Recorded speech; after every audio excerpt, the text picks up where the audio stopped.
gustaría decirles que esta sorpresa de poder establecer estos cursos de manera digital son una maravilla, porque si bien es cierto no podemos tener un aspecto presencial, y si es una dinámica un poco diferente, sí nos permite tener una cercanía y saber que estamos, ¿no? Y seguirnos capacitando. Antes que nada, una disculpa, porque creo que les voy a aparecer con el nombre de Monkiki. Tuve un problema ahí técnico, entonces la verdad es que estoy usando la computadora de mi hija, pero finalmente pues soy Marta Mercado para ustedes. Me ubicarán en esta ocasión y en este curso como Monkiki. No se sorprendan, ya les estoy dando una disculpa y una explicación de antemano. Bueno, a ver, yo creo que también vale la pena que hagamos un recuento en un sentido particular, y yo sí creo mucho en los temas motivacionales, en palabras que puedan motivarlos a ustedes y a todas las que estamos viviendo esta situación que no es pues aislada y no es única. A ver, es una pandemia temporal que nos va a permitir en algún momento volver a tener una presencia muchísimo más constante, me atrevería a decir tal vez, y que nos permita interactuar de una manera más directa. Yo le hacía a Alejandro, y muchas gracias por la presentación, Alex, una propuesta de dinámica de la clase por lo siguiente. Miren, lo voy a decir en palabras lisas y llanas. Yo ya lo estudié, entonces yo ya preparé el temario, son cosas que yo como magistratura del Tribunal de la Ciudad de México pues vemos de manera constante. Entonces la idea es que para ustedes sea algo innovador, la idea es que para ustedes les deje algo que les permita, o si tienen la duda, o en otros casos la verdad es que lo voy a decir tal cual, yo creo que a lo que deben aspirar ustedes más que nada es conocer los criterios después de ver este curso, tomar este curso, pero sobre todo que ustedes puedan tener la capacidad en conocimientos técnicos y sobre todo actualizados de poder plasmar un criterio jurídico de ustedes, poder defenderlo. Puede ser el caso, y yo creo que ya han estado viendo varios spots, ustedes al final no coincidan en la conclusión, no coincidan en una sanción, no coincidan en la interpretación. Finalmente estamos hablando de muchos ejemplos que son de sala superior o en el caso concreto de sala regional especializada que no fueron controvertidos, y lo que genera es que ese tipo de sentencias han adquirido firmeza y es el criterio que hay para efectos de la materia. Entonces, insisto, yo vería mucho este curso para ustedes y ojalá lo vean ustedes también así lo compartan, que al final ustedes puedan establecer y poder plasmar un criterio jurídico que sea interesante, que lo puedan sostener, coincidan o no coincidan con los criterios del tribunal. Lo digo en el sentido de que nosotros como magistraturas podemos diferir incluso como colegiados y tenemos votos donde hacemos valer nuestras diversas opiniones. Bajo ese supuesto, le decía a Alejandro, lo que él les platicaba ya muy rápido, tratemos de interactuar, yo trataré de hacerlo dinámico y les ofrezco la posibilidad de hacer preguntas, que podamos ir interrumpiendo. Yo puedo ofrecerles también la presentación, si es de su agrado y desean dárselo como material, pero que vayamos tratando de interactuar haciendo preguntas y respuestas para que sobre todo sea muchísimo más dinámico para ustedes, insisto. Se trata de ustedes y de que ustedes puedan irse con un buen sabor de boca y sobre todo con un buen conocimiento que les permita aterrizar de manera posterior. Traigo una presentación, como bien les refería, que si me permiten voy a poner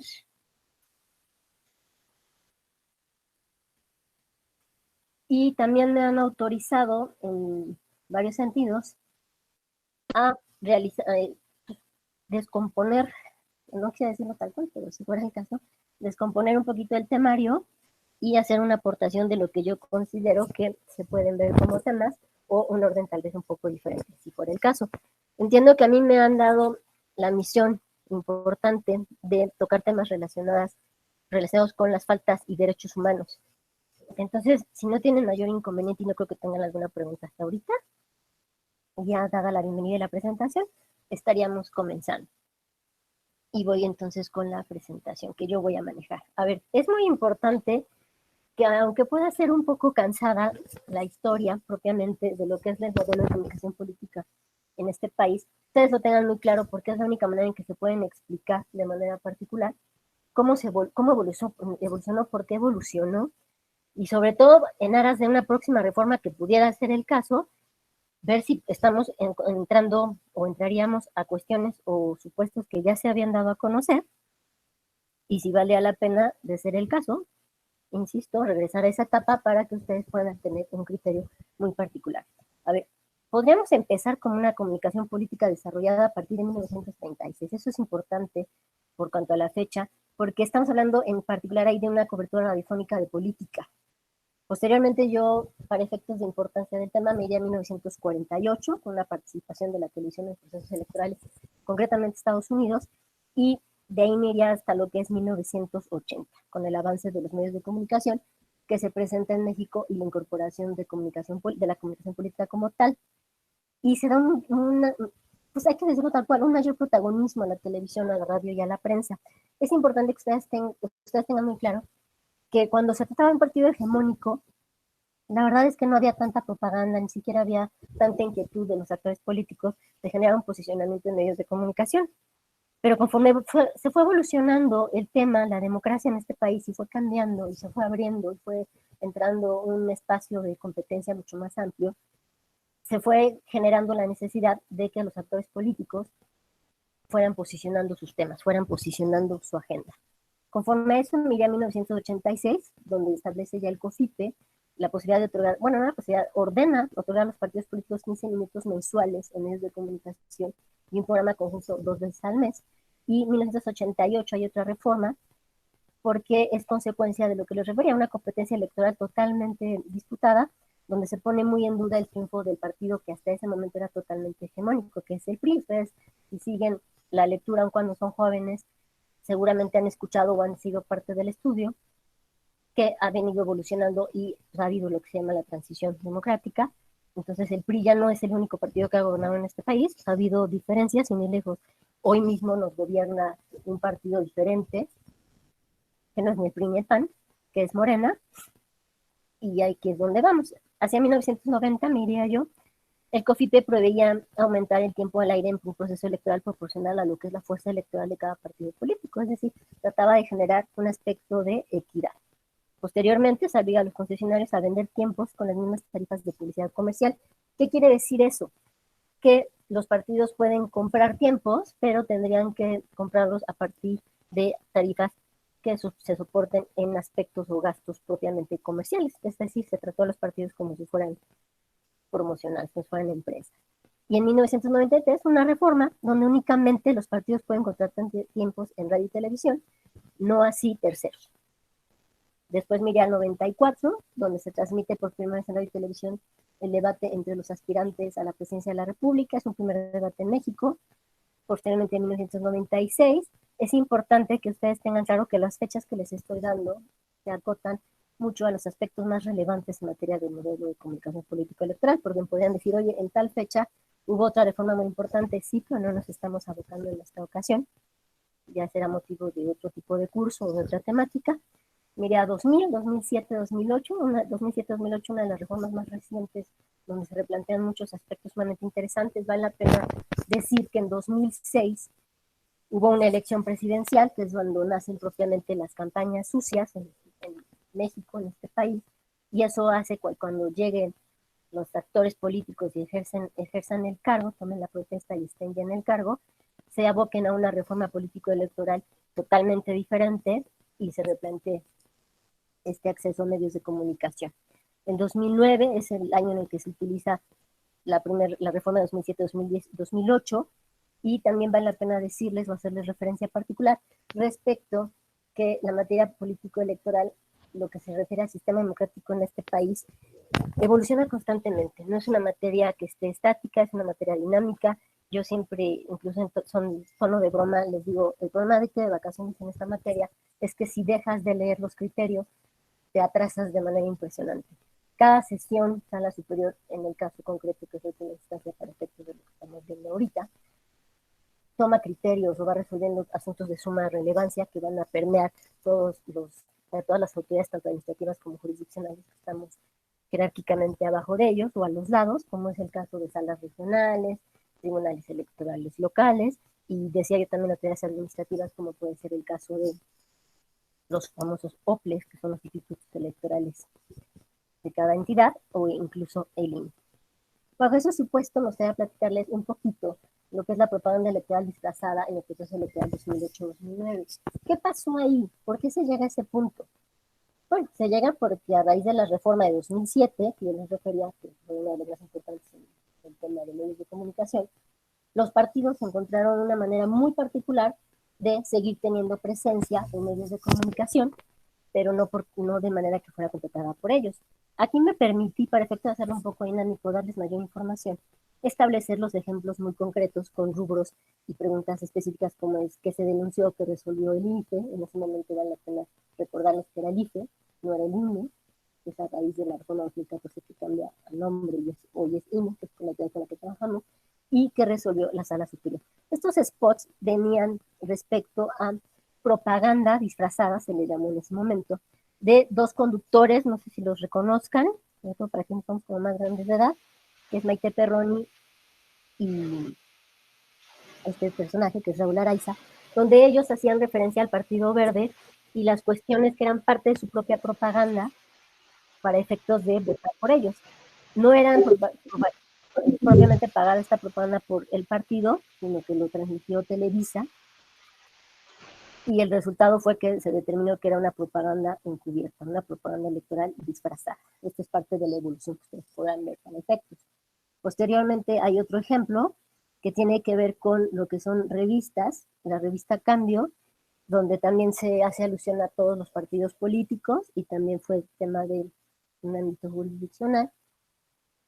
Y llegamos a 2014-2015 también para efectos de una propaganda disfrazada respecto a una revista llamada Poder y Negocios. Les voy a enseñar aquí unas características, bueno, se las enseño más adelante. Es importante y me gustaría detenerme un poco aquí para platicarles un tema que más adelante veremos respecto a lo que es la responsabilidad directa o la responsabilidad indirecta. La responsabilidad directa es de quien es el primer sujeto activo en cuanto a poder se le imponer la infracción como tal. Y la responsabilidad indirecta es la que corresponde al sujeto que pudo haber previsto la infracción y no la hizo. Generalmente se da a partidos políticos y puede darse también a candidatas o candidatos, según sea el caso o el contexto de cada asunto que hay que estudiar. Y para efecto de que no se sancione esta responsabilidad indirecta, que también se conoce como culpa invigilando, hay una cuestión, una palabra que nosotros empleamos mucho, que es el famoso deslinde. Pero, es decir, si algún candidato o candidata ve alguna irregularidad en un tema de campaña o de propaganda político-electoral o de su consumo de medios de comunicación, que sea irregular, puede deslindarse de manera oportuna para que no lo sancionen y se atribuya la responsabilidad directa o la responsabilidad única a otra persona que pueda ser el partido político y demás. Se me ocurre, por ejemplo, la idea de candidatos y suplentes, una fórmula, ¿no? Que el candidato propietario esté haciendo algo y el suplente diga no, esto está mal y se deslinde, o al revés, ¿no? Ese era el caso. En el proceso electoral 2011-2012, vale la pena referir que hay el uso de nuevas estrategias para ampliar cobertura, la propaganda desde lo político va al ámbito romántico y lúdico, ahorita les voy a enseñar por qué, los anuncios de campaña en pantallas de cine, páginas de internet y redes sociales, que también les voy a hacer otro comentario más adelante, y los candidatos y personajes de lo que es la vida política comienzan a aparecer en entrevistas y revistas. Aquí me permití traerles unos ejemplos muy concretos, como son Josefina Vázquez Mota, Enrique Peña Nieto y Marcelo Ebrard, y aquí están algunas portadas de las revistas. No sé si algunas les sean coincidentes o les sean familiares. Esta era la realidad en ese momento de la cobertura mediática que había hacia candidatos o personas candidateables o gente que estaban en los supuestos de la política en este país. La reforma 2014, estos son como los aspectos más importantes, que es la transmisión de la pauta en la televisión restringida. Ustedes que son parte de generaciones muy nuevas, porque antes, si mal no recuerdo, o yo estoy muy vieja, no existía Cablevisión, creo que ya no existe, y lo que habían pues, eran otro tipo de señales para tener televisión más allá de lo que fuera la nacional. Entonces estamos hablando de la televisión restringida, donde se obliga a la televisión restringida también por la reforma 2014 a que tienen que transmitan como tal pautas que sean de los partidos políticos. Magistrada, perdona interrupción. No sé si quisieras compartirnos la presentación para que todos la puedan seguir. Sí, si me dices cómo, te la mando por correo y tú la compartes. Si gustas mandármela. A ver, dame un segundo.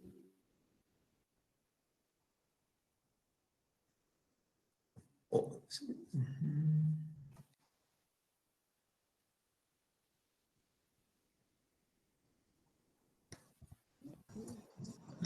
Porque también le pueden decir a la magistrada cómo cómo colocarla, ¿no? Que se vaya al banner de abajo. ¿No se ve? No se ve, magistrada.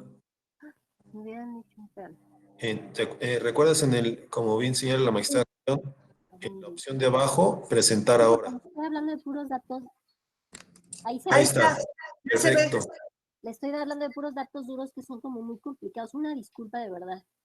No, al contrario, muchas gracias. ¿Saben qué? Es como difícil seguir todas las ideas que uno trae hiladas, ahí creo que se me van a entender, seguir la presentación y estar tratando de leer sus comentarios. Estoy tratando, pero la verdad es que no logro totalmente. Creo que por ahí alguien comentó que me escucho muy lejos. Sí. Ahí, compañeros, ¿Ahí me escucho mejor? ahí estás mejor, mucho mejor. Ok, sin chícharo, como dice. Perfecto. Bueno, la verdad es que estamos entrando en lo más importante, que son las reglas que ahorita nos van a regir totalmente y sobre las que ustedes van a tener que trabajar o, insisto, tener la fortaleza y el aprendizaje de manera tal que puedan hacerse o proponer un criterio jurídico de ser el caso. Y me refería concretamente a la reforma de 2014, que es con la transmisión de la pauta en televisión restringida, las reglas específicas para la organización y difusión de debates, que ya fue el caso en particular, reglas y lineamientos para encuestas electorales. Hay que decir que las encuestas electorales están totalmente reguladas y regladas para efecto de que no parezca que están inclinadas. Los métodos de las encuestas tienen que darse a conocer a las autoridades de manera previa, etcétera. Hay una prohibición de emisiones de manifestaciones calumniosas, que es parte de la temática que nos va a ocupar y es donde pretendo que podamos interactuar un poquito más. Porque, insisto, los spots que traigo, los ejemplos, pueden no coincidir ustedes en el criterio. A nosotros nos pasó mucho en asuntos de sala regional especializada, donde se revocaba totalmente un criterio y los argumentos eran diferentes. Podemos no coincidir, pero es lo que existe como criterio preponderante en este país y estamos obligados a seguirlo. Es muy importante también hablar, cuando hablamos del modelo de comunicación político-electoral del país, del acceso a los medios para los candidatos independientes.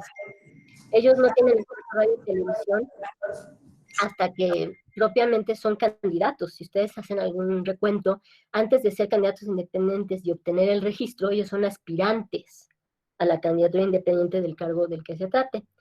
Y otra que a mí me gusta mucho, que es la 6, la utilización de materiales reciclables y biodegradables.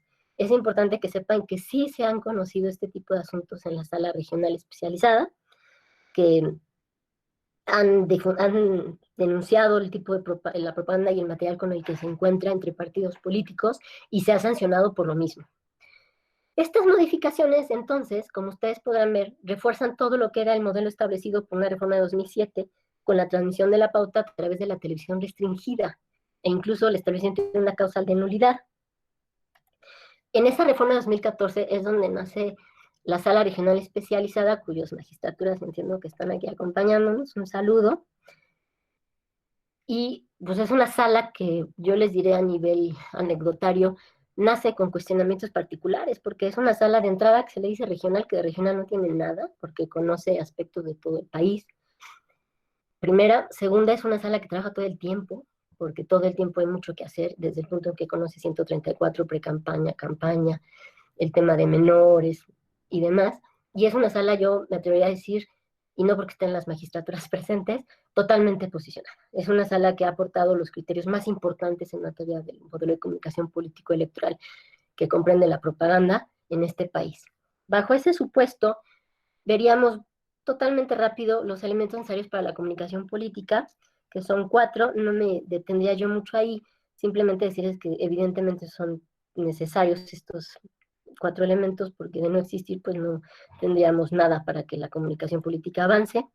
Y aquí hay un tema que me detendré rápido también, que es el impacto de la comunicación política en la democracia. A ver, estamos hablando ya propiamente de la reforma de 2014, y en esta reforma, por ejemplo, había una figura que se llamaba el derecho de réplica. El derecho de réplica, en ese momento y en esa reforma, fue establecido bajo un transitorio, donde se decía que si se quería llevar a cabo, se quería ejercer el derecho de réplica por un candidato o partido político, tendría que ser por medio del procedimiento especial sancionador, en tanto no se emitiera, no se aprobara la ley correspondiente del derecho de réplica. De manera posterior, se emite la ley de derecho de réplica y se da competencia a los juzgados de distrito para ese efecto. Y una de las críticas que siempre ha existido a raíz de que se crea esa ley es, a ver, todos sabemos que las campañas en este país tienen una temporalidad. Hay quien podrá decir son muy cortas, hay quien podrá decir son muy largas. El tema es que van contra el reloj siempre. Y el derecho de réplica lo que pretendiera o debe pretender, pues es una resolución rápida. Y uno de los cuestionamientos siempre ha sido para efectos del derecho de réplica, que yo sí creo que forma parte de la comunicación política en la democracia, pues que si los juzgados de distrito que siempre están saturados van a resolver esa figura, pues a lo mejor resulta que se resuelve la figura y todavía están, y las campañas ya pasaron desde hace un buen ratito. Nuevas tecnologías de la información. A ver, este es un tema que yo creo que a ustedes les puede gustar mucho, sobre todo que son como más jóvenes, por lo que veo algunos rostros por ahí, que es el uso de Internet y redes sociales para lograr una mayor atención y resultado de la comunicación en la sociedad. Hay una discusión ahí muy interesante, si vale la pena regular, si no vale la pena. Se reconoce que si se regula es muy complejo el tema, que si se regula se estarían vulnerando tal vez derechos fundamentales. Ahorita vamos a ver ejemplos interesantes en contraposición. Yo creo que lo que se ha hecho es avanzar y lo que se ha reconocido como tal es un nuevo modelo, es una nueva manera de comunicarse, se han reconocido las características y las virtudes de ese nuevo modelo y conforme a eso, pues la verdad es que vamos avanzando y vamos adaptando lo que vamos generando para poder resolver y sobre todo hacer contiendas equitativas. Bueno, aquí está lo que les decía del Internet y las redes sociales, que se reconoce y se pondera siempre el derecho humano a la libertad de expresión en estas figuras. Me iré un poco más rápido para los ejemplos. Las particularidades del uso de redes sociales en procesos electorales, que esto es muy importante. Había a raíz de la reforma de 2014 y sobre todo del impacto de Internet, una apreciación muy grande donde se decía, a ver, es que las campañas ya no se van a hacer de manera antigua, ya no va a ser a la antigüita, si usaba esa expresión. Hay una nueva forma y son las redes sociales. Valga la pena si les gustara el tema, y perdón el anuncio, hay una película del Brexit, que se llama así Brexit, muy interesante, donde se ve ahí el impacto de las redes sociales para efecto de un proceso electivo. Y en el caso concreto de lo que es la materia político-electoral, me parece que las redes sociales sí han sido motivo de muchos, muchos, muchos criterios, tanto para las autoridades locales como para las autoridades federales, porque hacen un replanteamiento nuevo donde se ponderan un esquema de valores o de derechos reconocidos que pueden contraposicionarse. A ver, ¿cuáles son las conductas sancionables en redes sociales? Esta se las voy a dejar y sí vale la pena que con más calma ustedes retomen estas cuestiones o estas anotaciones que nosotros nos permitimos hacerles para que encuentren mucho más lógica de muchos spots. Porque, insisto, si esta es una capacitación de la que ustedes van a ser parte de manera permanente, estos criterios les van a servir mucho y sobre todo se van a explicar ustedes cómo van resolviéndose los asuntos o los casos concretos y por qué, sobre todo. Hay que decirlo, hay aspectos o criterios internacionales, no solo de este país, que han permitido avanzar o han puesto sobre la mesa puntos concretos de lo que hay que proteger, sobre todo cuando se trata de redes o de Internet. Vale la pena recordar que el Internet hoy es reconocido prácticamente como un derecho humano, entendido como parte del derecho a la información y a la libertad de expresión. Y esto es bien importante y es algo que ustedes tienen que tener muy claro, sobre todo cuando se resuelven asuntos que tienen que ver con calumnia, con el interés superior del menor, con discriminación, con propaganda político-electoral, etcétera. A ver, no solo en Internet. En todos estos asuntos son casos concretos. Uno estudia el mensaje que se emite por el partido o el candidato, pero de manera muy particular, muy, muy particular. Y tengo unos asuntos bien interesantes donde podemos rebotar alguna idea.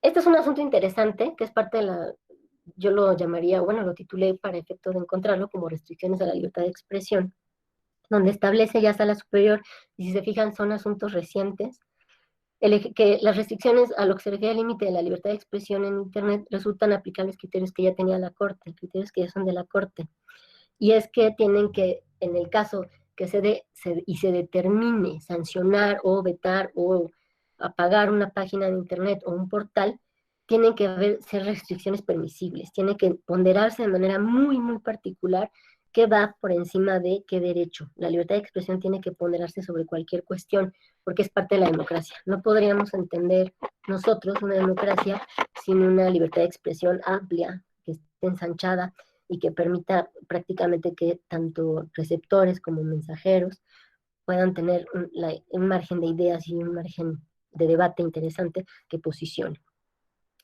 Este es otro asunto que también puede ser interesante, pero tengo ejemplos mucho más concretos y la verdad es que veo que el tiempo vuela. Vale la pena mencionar este caso particular porque muchas veces cuando es un precandidato único, al decir precandidato único me refiero a etapa de precampaña, ustedes saben que, de campaña interna, perdón, ustedes saben que muchas veces hacer los partidos políticos entes cuyo objeto primordial es el acceso al poder, pues entre ellos mismos hacen métodos selectivos, insisto, internos para escoger a un candidato o candidata. Y hay ocasiones, y ha pasado y pasa, en que al interior del partido político solamente hay un precandidato. Es decir, en su campaña interna solamente hay un precandidato y se entró una discusión interesante sobre si podía o no podía hacer campaña. Y lo que se dijo es, pues sí puedes interactuar o dirigirte, aunque seas precandidato único y estés sujeto a un proceso electivo interno, puedes dirigirte a los militantes siempre y cuando no incurras en atentados de precampaña o campaña. Eso también ensancha en alguna medida el derecho a la libertad de expresión, que tiene que ver con el modelo de comunicación político-electoral. Retomaría de manera muy rápida la mención respecto a los ministros de culto, que tienen una prohibición expresa de hacer un llamado al voto como tal.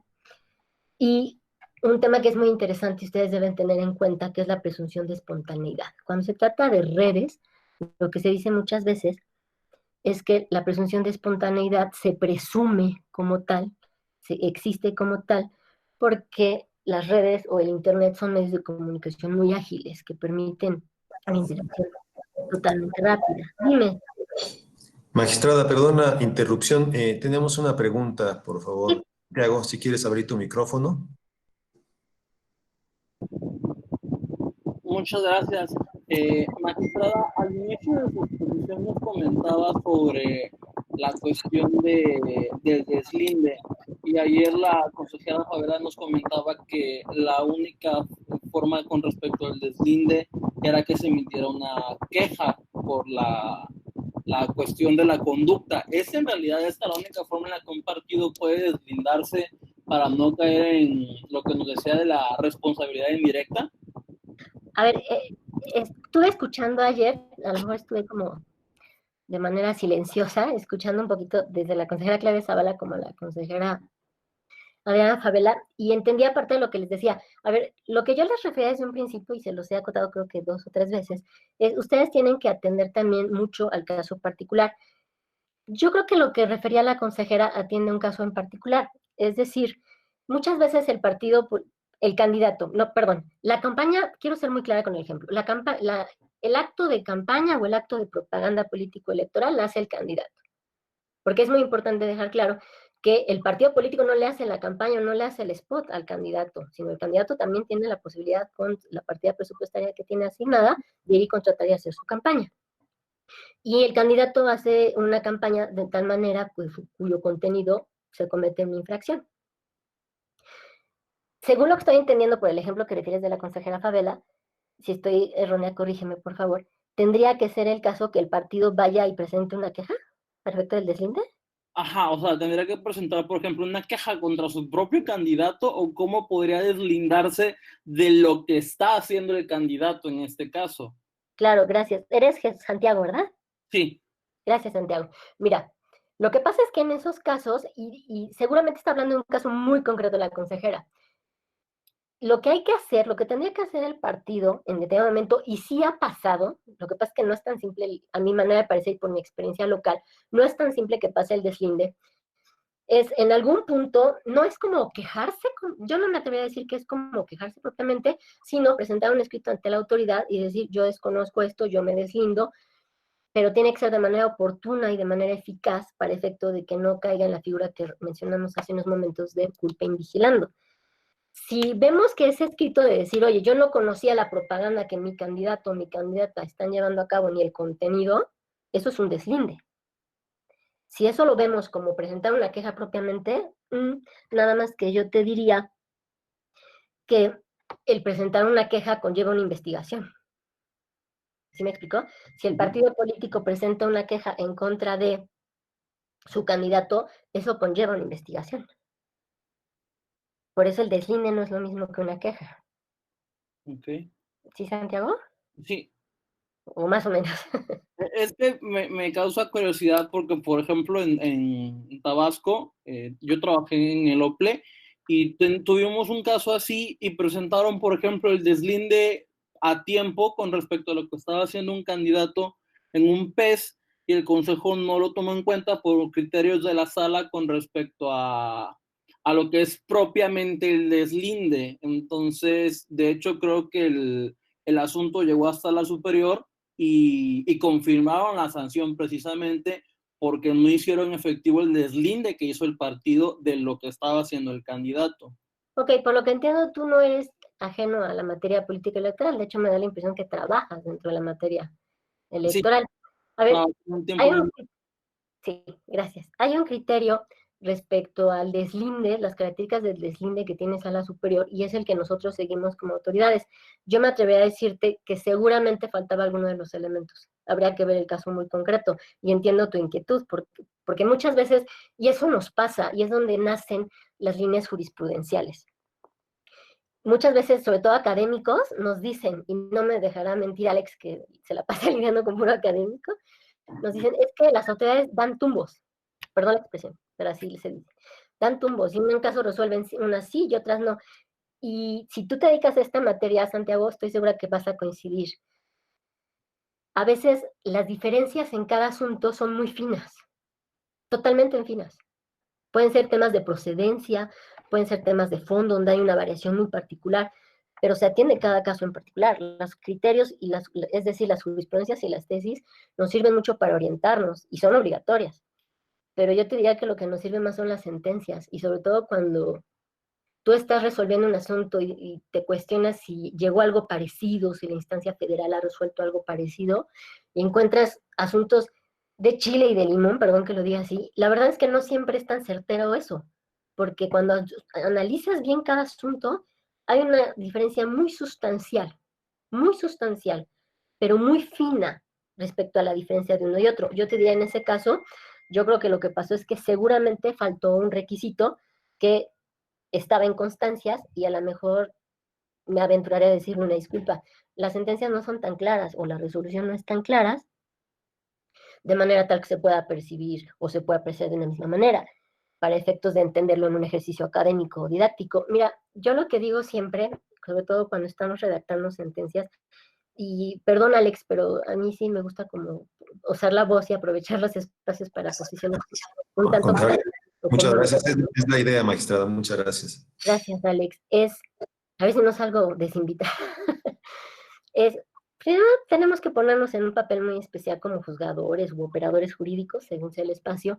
Nosotros no redactamos para nosotros redactamos para los ciudadanos. Y es un tema que pasa muchísimo entre autoridades administrativas y jurisdiccionales, sobre todo se ve en un ámbito local particular. Muchas veces resolvemos y a veces ni las autoridades administrativas entienden, menos va a entender un ciudadano. Yo creo que nosotros tenemos obligación, si fuera el caso, de tener una línea jurisprudencial muy clara, es decir, que no quede duda de por qué estamos resolviendo asuntos en un sentido y por qué algún asunto que pareciera, insisto, pareciera igual, no lo es igual. Yo he emitido incluso votos donde hago ver alguna diferenciación de por qué en un asunto particular voté de una manera y por qué en este de otra manera, porque parecieran iguales. Y ese es un tema que nos debería estar preocupando. Yo a tu pregunta concreta diría, el deslinde no es una queja, al menos a mi parecer, ¿no? Porque si fuera una queja tendría que estar sujeta a un proceso de investigación. Y yo no recuerdo que por efecto de un deslinde, al menos mi memoria y mi práctica hasta donde ha dado, sé que hay autoridades aquí que nos están acompañando, a lo mejor pueden nutrirnos y tal vez incluso sería interesante si se animan a hacer uso de la voz. Yo no recuerdo que un partido político se haya quejado en contra de un candidato, la verdad, propiamente. Lo que buscan siempre es el deslinde, pero muchas veces el deslinde te lleva acompañada de la sustanciación, es decir, de la tramitación, es decir, hasta que se tramita como terceros llega el partido, por cierto, me voy a deslindar de lo que hizo mi candidata o candidato, pues no, eso no es un deslinde. Entonces, en tu caso particular, a lo mejor habría que hacer un ejercicio más a profundidad de ver qué exactamente faltó, ¿no? O a veces hay que decirlo, no somos los mejores transcribiendo las constancias, ¿no? Y ahí es donde está la respuesta, o valorando constancias. Yo pensaría que había algún elemento que faltó en ese caso particular. Gracias, magistrada. Omar García desea formular también una pregunta. Por favor, Omar, si es tan amable de abrir tu micrófono y hacer la pregunta.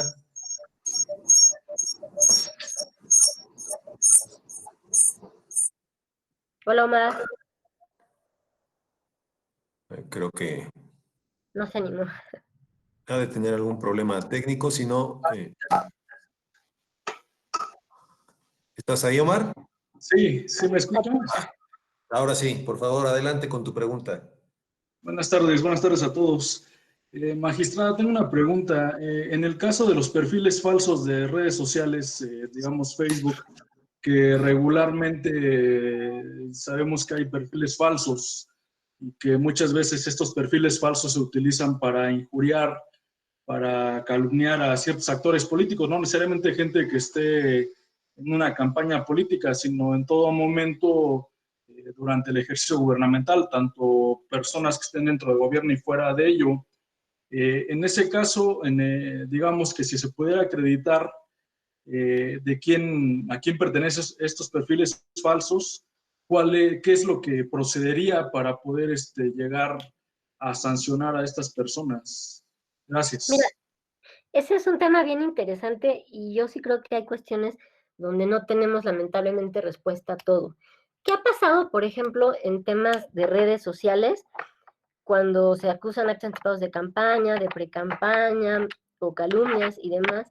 Una de las primeras actuaciones que se hacen es llamar al candidato o a la candidata y preguntarle, oye, ¿reconoces la cuenta? ¿Tú la manejas? Y muchas veces te dicen, no, yo no la manejo, sí la reconozco, pero no la manejo. Y la verdad es que yo sí creo, sobre todo lo veo mucho a nivel local, pareciera que hay una división entonces de quién es responsable.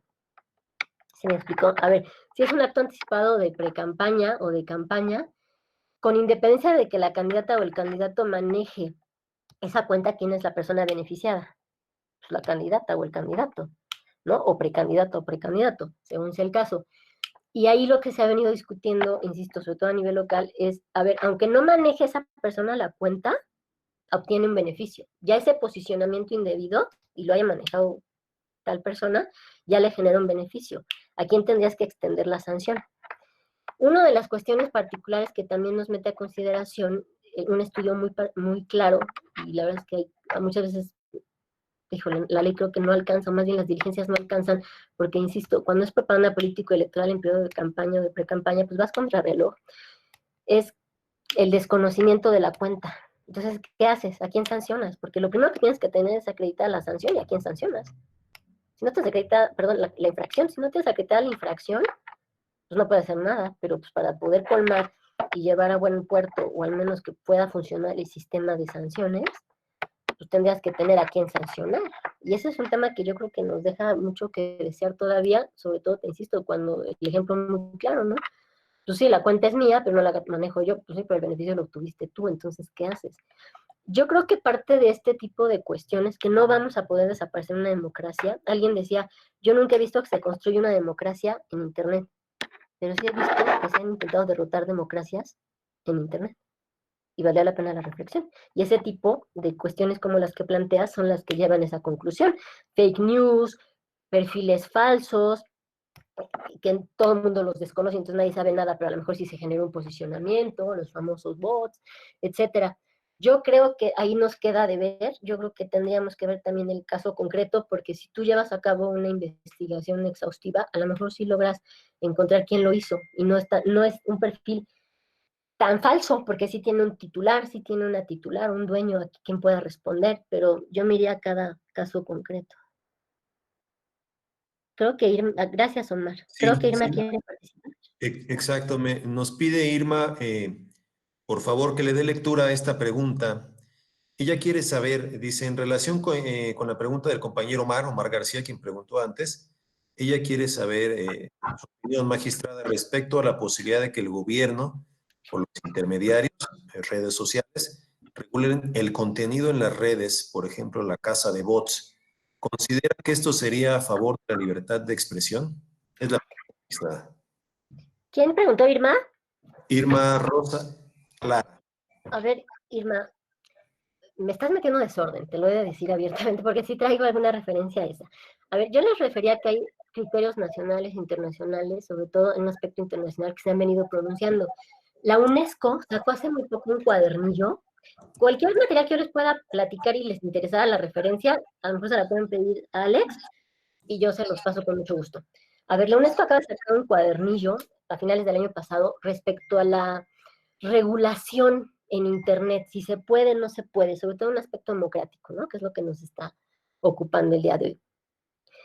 Hace un análisis, él pareciera que sí es el autor de la UNESCO, no recuerdo el nombre, ahorita me acuerdo, pareciera que sí es partidario de que se regule en algún sentido, pero lo que dice es, a ver, si vamos a regular Internet, primero tenemos que ser conscientes de que hay que tener mucho cuidado, sumo cuidado, porque es libertad de expresión, y hay un derecho fundamental que es la libertad de expresión, y si una democracia no se garantiza ese principio, ese derecho, no hay democracia, porque la democracia es la voz de todos, tenemos que estar todos incluidos y escuchados, no solo incluidos, escuchados.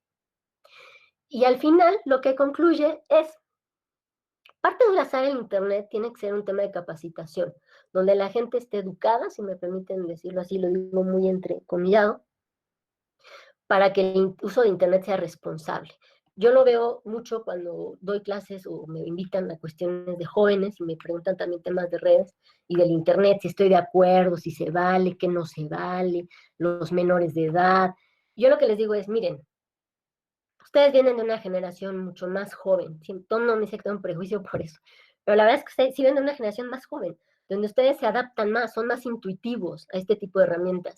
Ustedes saben perfectamente que una vez que suben algo a Internet, es campo libre. No tienen manera de controlarlo. No hay manera de controlarlo.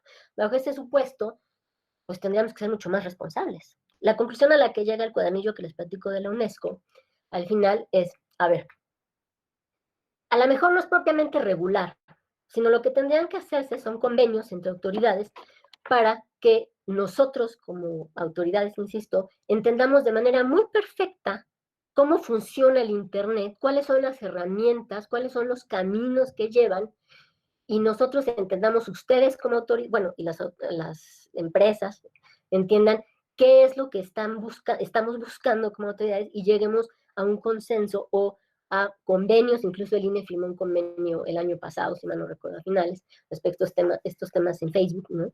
De campañas, las famosas fake news, y llegamos a un consenso y podamos trabajar todos juntos, ustedes sabiendo cómo funciona esto, qué es lo que pueden tener de manera real o buscar de manera real y encontrar, y nosotros qué es lo que están buscando. Entonces, a mí me parece, y tuve ahí una discusión muy interesante en alguna ocasión, que el uso de Internet sí tiene que ser reconocido como un derecho humano, ¿no? Que el colmo es que no todo el mundo tenga acceso al Internet en esta época, aunque cada vez más lo tenemos. México tiene una presencia de usuarios de Internet muy, muy grande, incluso clasificada por la INEGI por rangos de edad. Pero tendríamos que ser mucho más responsables, tendríamos que ser mucho más conscientes. Vaya, no podemos manejar un sistema o evaluar un sistema o estar buscando en un sistema algo que no sabemos cómo funciona el sistema como tal. Les voy a platicar una experiencia que a mí me trae mucho a colación y yo la pensaba mucho. Y traigo por ahí el spot. Hace alrededor de 3, 4 años hubo un asunto de un gobernador de una entidad, aspirante a gobernador, estamos hablando de la campaña, donde lo acusaban de pederasta. Ustedes saben que la pederastía es uno de los delitos mucho más sensibles, me atrevería a decir yo, ¿no? En este país y en cualquier lugar del mundo, y lo acusaban de pederasta.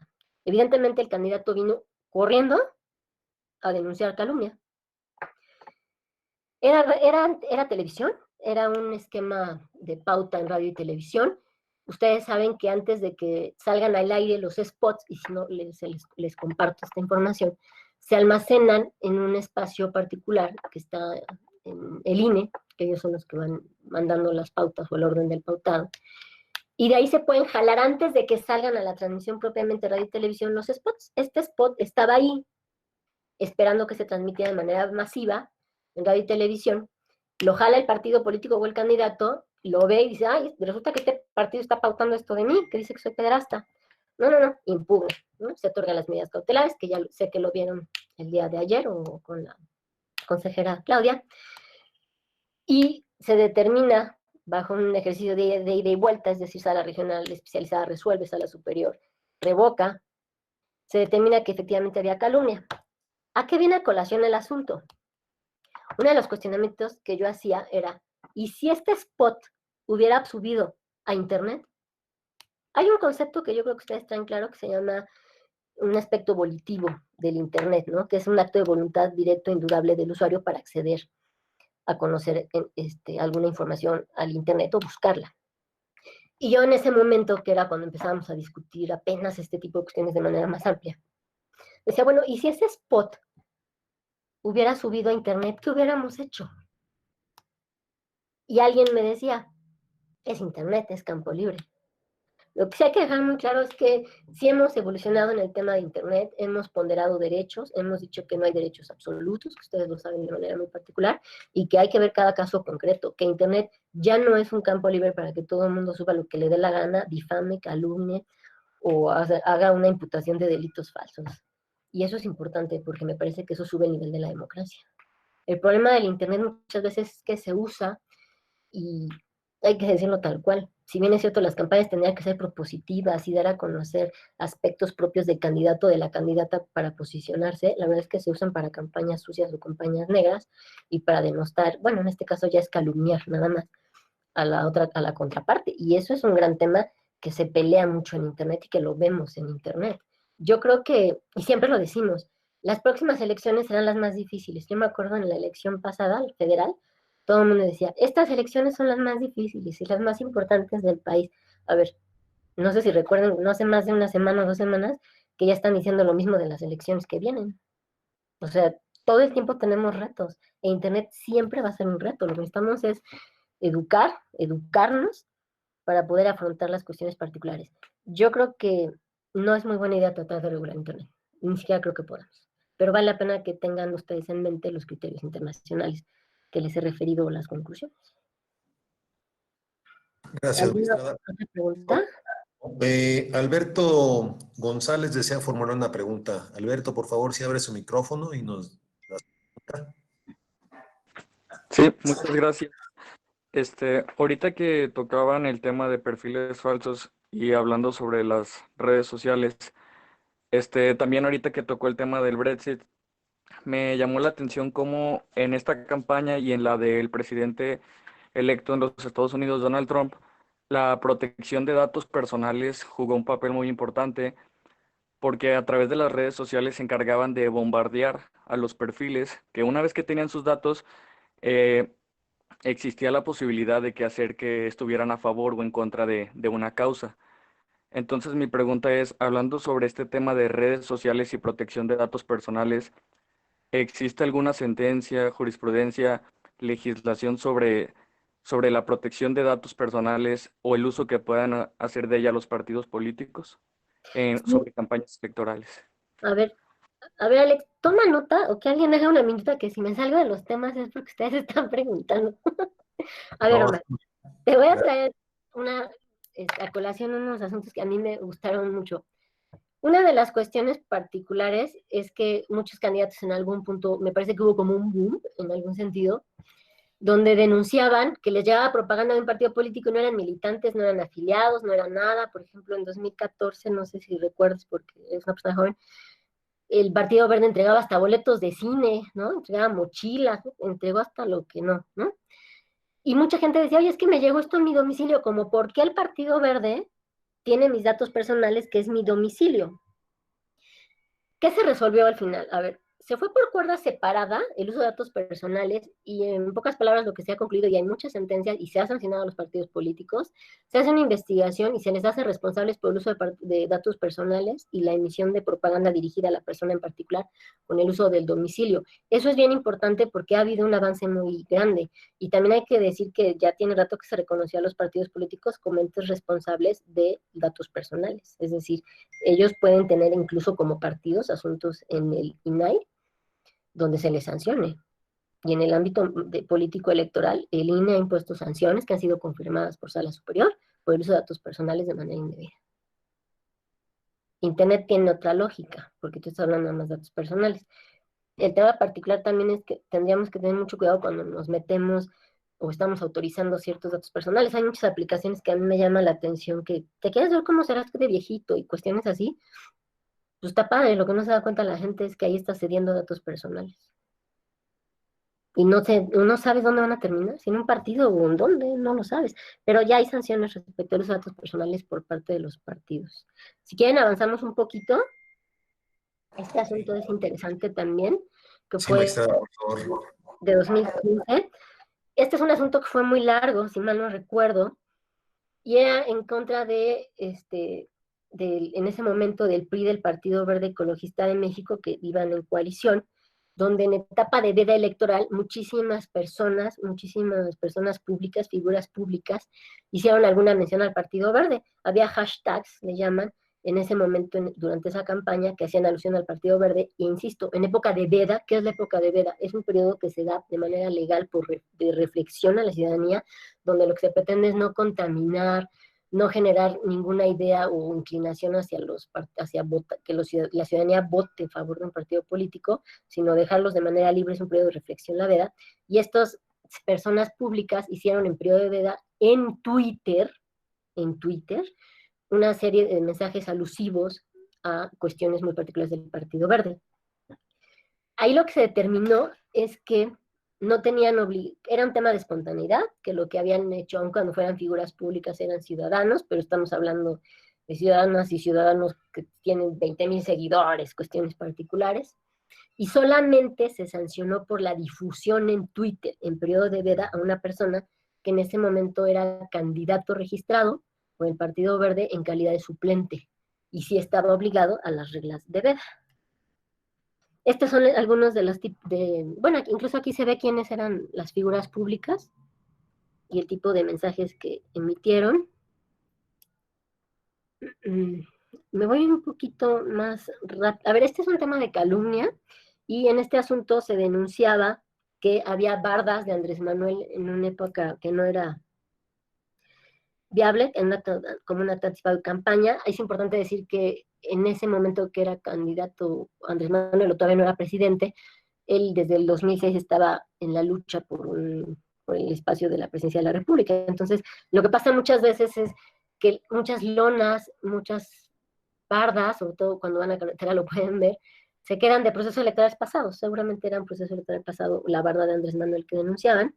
Y también un video alojado en Facebook en las que el PRI denunciaba una calumnia a su favor, porque era un video. Les voy a dejar la presentación, de todas maneras, para ver si se las pueden mandar del eje, y ahí vienen las ligas si lo quieren ver de manera más directa. Y en ese video denunciaban una persona grabando una bolsita roja del PRI que trae una despensa que le habían dado. Y estaba describiendo: miren, me dieron una torta y me dieron un billete de 200 y esto. Y así es como el PRI quiere cambiar las cosas. Hasta ahí llegaba el video y lo denunciaron como calumnia. ¿Qué se concluyó? Que no había faltas, que no se acreditó la barda como tal, si mal no recuerdo, y por cuanto al video donde supuestamente se le calumniaba al PRI, con independencia de que hubiera sido en internet y se tuvo por acreditado, no se acreditaban los elementos, se tuvo por acreditado que existía el video, no se acreditaban los elementos de la calumnia y no hubo mayor sanción. Este es el ejemplo.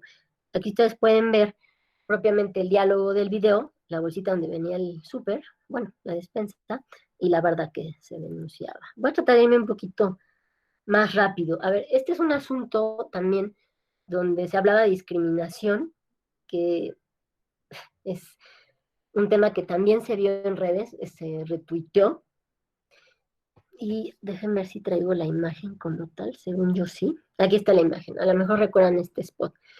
Es de la campaña pasada. A ver, nunca se hizo alusión a ningún candidato, nunca. Solamente aparece prácticamente todo el spot este tipo de imágenes con un diálogo, es decir, una persona, si ustedes la ven por atrás, parece de edad avanzada, ya canosa, con una chica, y el diálogo más o menos es: ¿por qué quieres manejar? Ay, quiero manejar. ¿Dónde están las llaves? Es que este coche ya no usa llaves porque son coches nuevos, ¿no? Y en conclusión se dice: no dejes el espacio para gobernar o que maneje un país a una persona que ya no está en condiciones, tratando como de evidenciar un tema senil con una cuestión donde ya no se puede manejar un país, se pueden tomar decisiones. Este asunto es muy interesante y me gusta mucho para efectos académicos, porque la sala regional, a mi parecer bien, determinó que existía una violación, porque se discriminaba a uno de los candidatos presidenciales. Insisto, aunque no se decía de manera explícita, sí se podía desprender, y decía que se daban calificativos estereotipados. Es importante que ustedes tengan muy claro que con independencia de la calumnia, también la propaganda político-electoral puede aterrizar temas como la discriminación y que también pueden ser materia de conocimiento. Este asunto llegó a tanto, incluso se difundió por Twitter, únicamente por Twitter, de hecho fue un retweet este video, que se ordenó en la sentencia de sala regional especializada dar vista con la PRED para efectos de la discriminación y entregar que creo que es una guía para tratar a personas de la tercera edad a quien fue denunciado en su momento. El asunto llegó a sala superior y revocó desde la vista con la PRED, obviamente, hasta la entrega de la guía que les digo, y dijo que se tenía que privilegiar el derecho humano a una libertad de expresión, porque la persona que difundió el tweet no era el creador, no era la autora del video como tal. Este es un asunto también de Twitter, ¿sale? Hay otro tipo de propagandas y me animé a meterlas un poquito porque, de manera muy genérica, porque el planteamiento del tema es faltas relacionadas con derechos humanos. Entiendo que después sigue como la parte 2, que es violencia política por razones de género, pero este asunto me resultó interesante también porque era de un video respecto al uso de imágenes de menores de edad, que ustedes saben que ya se ha venido avanzando ahí y hay criterios muy particulares. Pero eso será materia de la clase que tendrán el lunes. Entonces me voy a ir aquí más rápido. A ver, parte de la investigación en procedimientos especiales sancionadores tratándose de redes sociales es lo que yo les refería. En 2014 se crea la Sala Regional Especializada, que fue un modelo totalmente novedoso para la resolución, porque instruye hoy o investiga propiamente el INE, la autoridad administrativa, y lo remite a la Sala Regional Especializada para su resolución. Y vale la pena decir también que hay esquemas a nivel local que han sido replicados. Tengo entendido que hay por ahí 2 estados que sigue siendo la autoridad administrativa quien investiga y quien resuelve. En el caso de la Ciudad de México, incluso el tribunal cuenta con una unidad especializada de procedimientos sancionadores y trae el mismo esquema. Investiga el Instituto Electoral de la ciudad y nos lo envía y nosotros resolvemos. Bueno, esto ya lo vieron, entiendo, con la consejera Claudia, que son los principios que rigen la investigación, sobre todo los criterios, que es un principio dispositivo, propiamente el medio por el que se conoce. ¿Qué significa dispositivo? Lo tienen que tener ustedes muy claro, ¿no? Que corresponde a las partes aportar las pruebas. Eso no quiere decir que una autoridad no pueda llevar a cabo alguna diligencia, simplemente quiere decir que necesitaría indicios muy claros para poder llevar a cabo su facultad de diligencia. A ver, el tipo de responsabilidad por contenidos en redes sociales es lo que hemos venido platicando, ¿no? Que es la responsabilidad directa, la persona que es autora como tal, ¿no? Y la responsabilidad indirecta.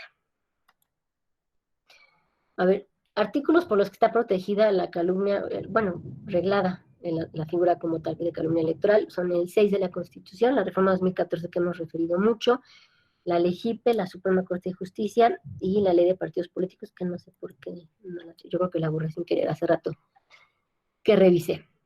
Y lo que platicamos de aspectos, tratados internacionales respecto a manifestaciones calumniosas, que evidentemente tienen mucho que ver con la libertad de expresión, ¿no? Porque son las limitaciones a la libertad de expresión. Estos son criterios, jurisprudencias y tesis. Otro asunto que es muy importante y sí puede caer incluso en la calumnia, y me gustaría mucho que lo tuvieran de manera particular en mente, es lo que es la protección a periodistas en el ámbito en que se desarrolle. Hay criterios internacionales desde la ONU, la UEA, la Corte Interamericana de Derechos Humanos, la Declaración Universal de Derechos Humanos y tratados internacionales.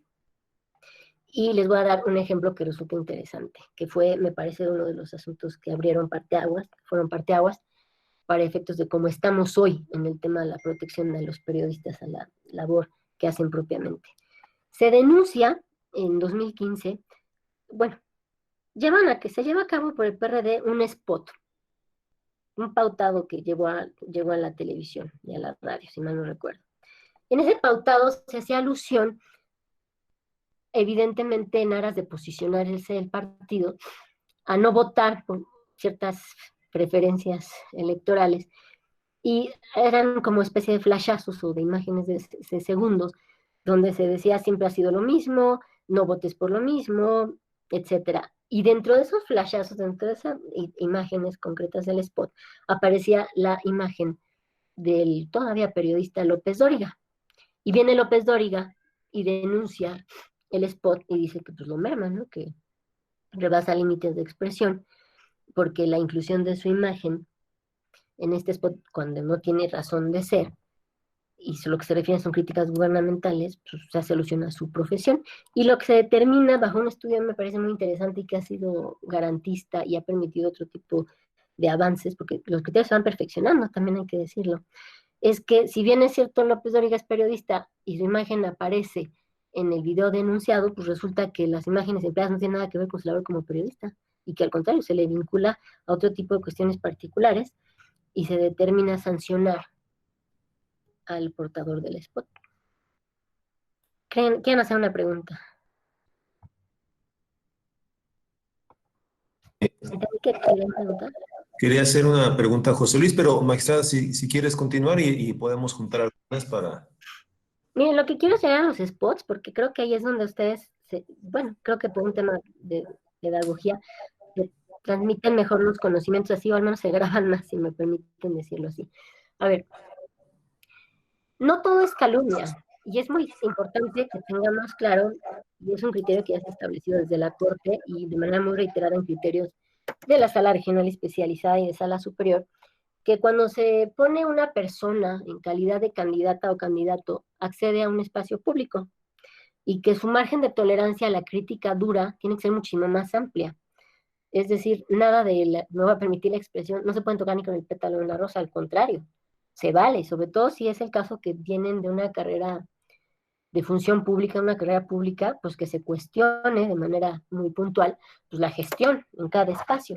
Y este es uno de los muchos asuntos que hay respecto a, en ese momento, que fue 2015, respecto a una denuncia que presenta César Duarte por la difusión de unos promocionales particulares.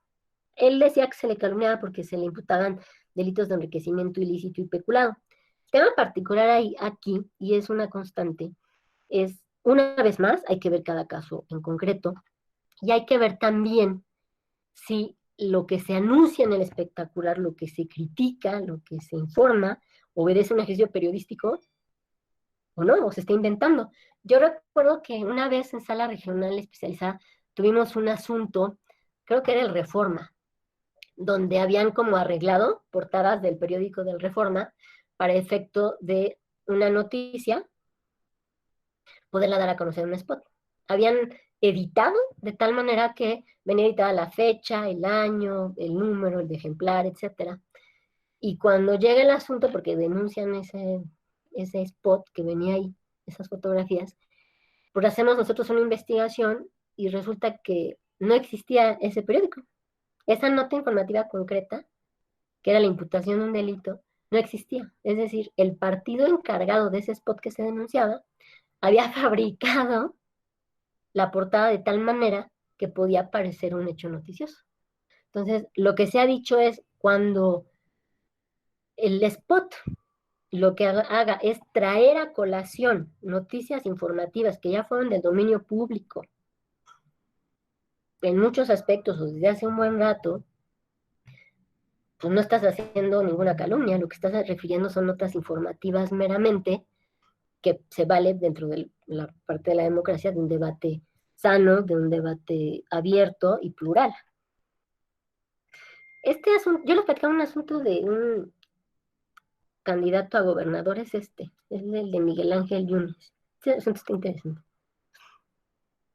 A ver, otro asunto que es muy importante respecto a calumnia o no, son unos asuntos de una candidata en ese momento a gobernadora de Puebla que se llama Blanca Alcalá.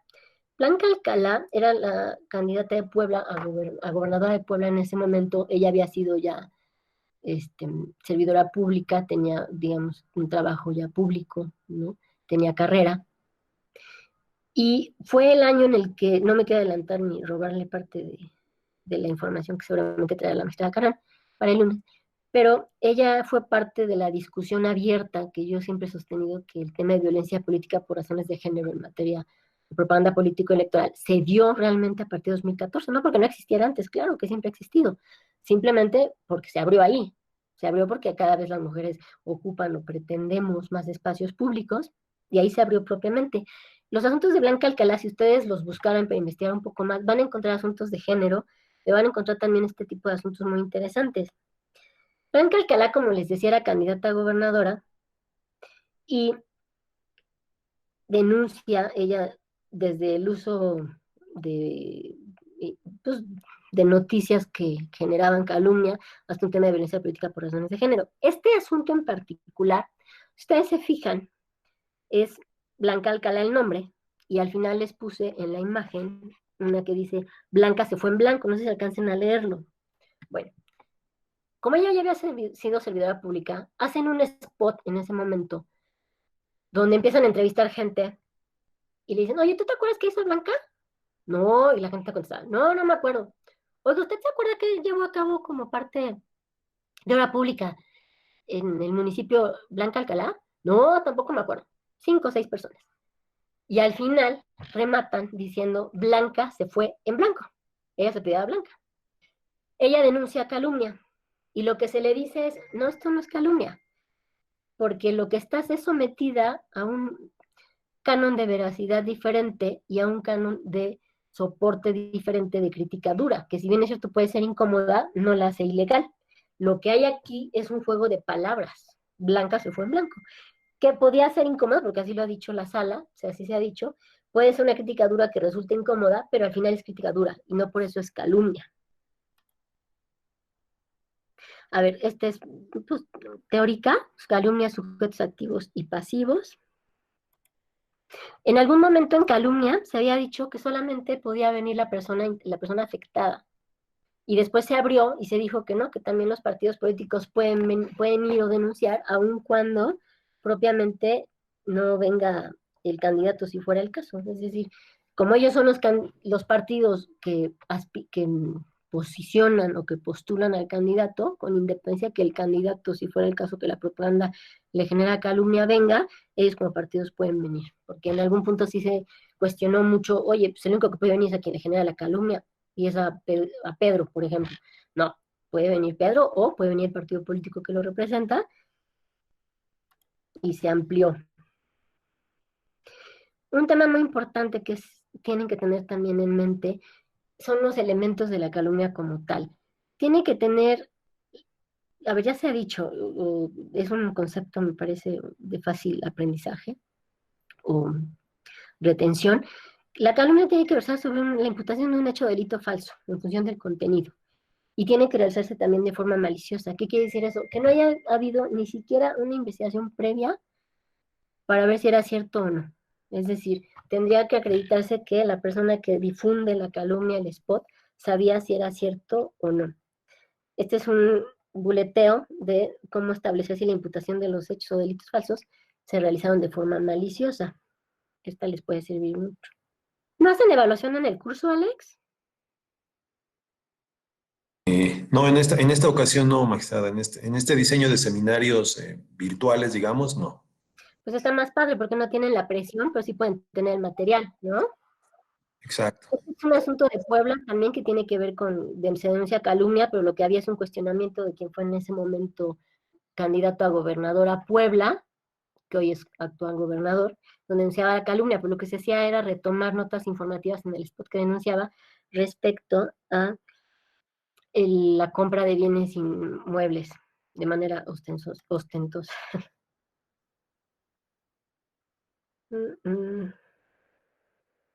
Bueno, este asunto es importante. De hecho, ella actualmente es senadora, si mal no recuerdo.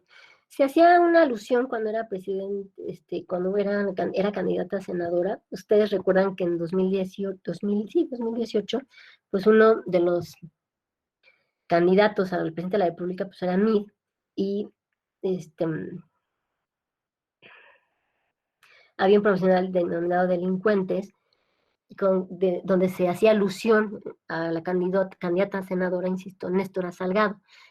A ver, ella al final de muchas cuestiones y muchas investigaciones o muchas notas informativas, la verdad es que no se le fincó ningún delito, como en ese momento fue el secuestro, si mal no recuerdo, creo que fue el único delito por el que se le trató de fincar responsabilidad. Y lo que hacen ellos en el spot que denuncian es que toman a Néstora y las notas informativas y hacen alusión a ellas como si ella fuera una delincuente, como si ella fuera o hubiera estado vinculada con un delito de secuestro. Ella se defiende y al final lo que se concluye es, a ver, lo que pasa es que al final ella no fue denunciada, ¿no? O sea, sí fue denunciada, sí fue denunciada, perdón, pero no se le acreditó absolutamente nada. Entonces, si ustedes reflexionan y sacan la historia informativa o las noticias de un candidato o candidata que fue denunciado algo, pero no sacan la parte final que es no se le fincó responsabilidad, pues yo no creo que estén sacando la historia completa. Es un ejemplo de malicia. Si fuera cierto, hubieran sacado también el ejemplo concreto de que no fue sancionada, no fue, yo sé, vinculada o no fue culpable de nada, y no la sacaron la historia completa, de ahí se acreditan los elementos. Esta otra lámina que me parece interesante, que es la determinación de elementos en promocionales. A ver, hablábamos de dos elementos, la parte objetiva y la intencionalidad o direccionalidad del mensaje, que es muy importante, cada caso concreto se tiene que ver, y también verificar los medios probatorios, ¿no? Y en este caso particular hay creo que es un grupo que se llama Badabun, que ustedes que son jóvenes lo ubican muchísimo mejor. Y lo que se denuncia en este asunto es la propaganda electoral en Internet, concretamente de lo que es YouTube y Facebook, en los cuales a consideración del denunciante se calumniaba al entonces candidato presidencial también Ricardo Anaya Cortés. ¿Por qué? Porque se señalaba que el candidato podría ir a la cárcel por presuntos actos ilegales. Se le denunció en ese momento, o se hacía alusión, o se trataba de fincar responsabilidad por lavado de dinero, triangulación de recursos y un esquema de simulación y evasión fiscal. Vale la pena decir que al ser aspirante bueno, ya no era aspirante, ya era candidato a presidente de la República, pues la contienda es un poco más dura. Aparte, la lectura que yo sí tengo en este país es que la contienda a presidente de la República cada vez es más intensa y que a nivel local se golpean de manera diferente que a nivel federal. ¿Qué resolvió la sala? Que no se configuraba la infracción denunciada porque no había hechos o una imputación de hechos o delitos falsos propiamente, lo que se replicaban eran notas informativas, que era una crítica dura y severa. Eso no les encanta a los candidatas, a las candidatas y a los candidatos, hay que decirlo, pero tienen que someterse, pues por algo están en la contienda propiamente. Lo que me hace recordar también un asunto que no tiene nada que ver con Internet, pero vale la pena platicarles. La actual gobernadora de Sonora, Claudia Pavlovich, cuando estuvo en periodo de campaña, denunció que había un programa que se llama, se me acaba de ir el nombre. El tema es que era un programa televisivo donde aparecían títeres, obviamente haciendo una sátira política, haciendo un ejemplo de sátira, y uno de los títeres era ella, y hacía alusión a sus actividades, era un tema de sátira. Y ella viene y denuncia la calumnia. Y lo que se le dice es, no, a ver, vamos a revisar el formato del programa y cómo el programa nace y cuál es la intención. Se concluye que el programa era noticioso, que el programa era un tema de sátira, porque agarraba también otro tipo de servicios, no servicios públicos, pero sí, digamos, los conductores, también le hacía su títere, pero eran títeres grandes, tipo tamaño humano, creo. Agarraban también el títere del conducto de las noticias, etcétera, y lo que se determinó es que no había calumnia y que lo que había era una crítica dura, que si bien es cierto podía generar una incomodidad en la manera en la que se presentaban las cuestiones, eso no generaba ninguna calumnia ni ninguna infracción para efectos de sancionar. Este es otro asunto, bueno, este es el asunto de Badabun, que les decía propiamente. Y a ver, lo que platicamos de Internet, ¿regulamos o no regulamos? A ver, esto es lo que hay a nivel internacional, porque parte de lo que les platiqué, la verdad es que son posiciones personales, pero aquí está aterrizado propiamente. Y lo que hacen en las recomendaciones de la guía para garantizar la libertad de expresión frente a una desinformación deliberada en contextos electorales, que es una guía de 2019, es una guía muy reciente, era lo que les decía, es determinar recomendaciones judiciales particulares y autoridades electorales, y aquí están propiamente aterrizadas. Una es considerar el impacto sistémico de las decisiones en el funcionamiento de Internet. Si nosotros bloqueamos o retiramos portales o páginas, tenemos que tener una idea muy clara del impacto que genera. Tenemos que tener muy en consideración, pero no solo en este tema, en cualquier tema, los estándares de derechos humanos que existen a la hora de resolver casos donde el discurso en cuestión se pueda poner en un tema de calificación para efecto como tal, o la desinformación. Es decir, tenemos que tener de manera fehaciente, acreditado, de manera muy clara, que no deje lugar a dudas que la página o el portal genera desinformación. Lo que les refería, las decisiones que implican bloquear o filtrar el acceso a determinados contenidos solamente son legítimas si están establecidas por medio de una ley clara y precisa. Y que los remedios judiciales deben ser totalmente acotados y no afectar más allá del discurso necesario, sobre todo cuando se trata de libertad de expresión. Y van más allá, hacen recomendaciones a autoridades electorales que me parecen importantes, y una es fortalecer las capacidades de los ciudadanos para desarticular campañas de desinformación. Parte de lo que platicamos de hay que educarnos. Nosotros mismos tenemos que tener esa previsión. En esta época están llegando una cantidad impresionante de noticias falsas. Yo recuerdo el día de ayer incluso que en Tabasco, si no me falla la memoria, a raíz de la pandemia, este es un ejemplo muy, muy claro, que no tiene que ver con propaganda política electoral, pero es un ejemplo claro de todo el impacto que puede generar, que alguien empezó a mandar una imagen donde se cerraban en la Ciudad de México para estas fechas de Día de las Madres, supermercados, florerías, o sea, todo lo que nos han venido diciendo que no cierra porque son actividades necesarias, indispensables, pasaban una nota en el número de chat diciendo que eso iba a pasar en la Ciudad de México. Bueno, la verdad es que no tardaron más de 5 minutos en desmentirlo. Esa persona lo que determinó es compartir información sin averiguar de dónde venía. Y eso es grave. Eso es parte de lo que nos dicen aquí, que tenemos que fortalecer las capacidades de los ciudadanos para desarticular campañas de desinformación. Resulta que esa estrategia sí se va a llevar a cabo a raíz de la pandemia en Tabasco, no en la Ciudad de México. Entonces yo veía el chat, en un número de chat donde se difundió, y solamente leía las reacciones. Oye, no, ¿cómo crees? Oye, ¿qué pasó? Porque aparte ya saben que te descuelgas un poco del teléfono y todo el mundo reacciona a algo, ¿no? Esa es parte, y a mí me pareció un muy buen ejemplo, porque no me había tocado honestamente vivirlo de manera masiva, cómo una noticia falsa genera una desinformación impresionante y en temas mucho más delicados. Y no estamos hablando de libertad de expresión, estamos hablando de un tema de divulgación nacional que necesitamos tener todos muy claros. Las restricciones a este derecho tienen que ser mínimas, en especial el contexto del debate electoral. Por lo mismo, una democracia donde no hay la comodidad, donde no hay las facultades, la posibilidad de que actores políticos pasivos o activos podamos informarnos, podamos emitir un pronunciamiento, podamos emitir una posición, es un gran problema. No estaríamos hablando de una libertad de expresión tal, y mucho menos de un sistema democrático.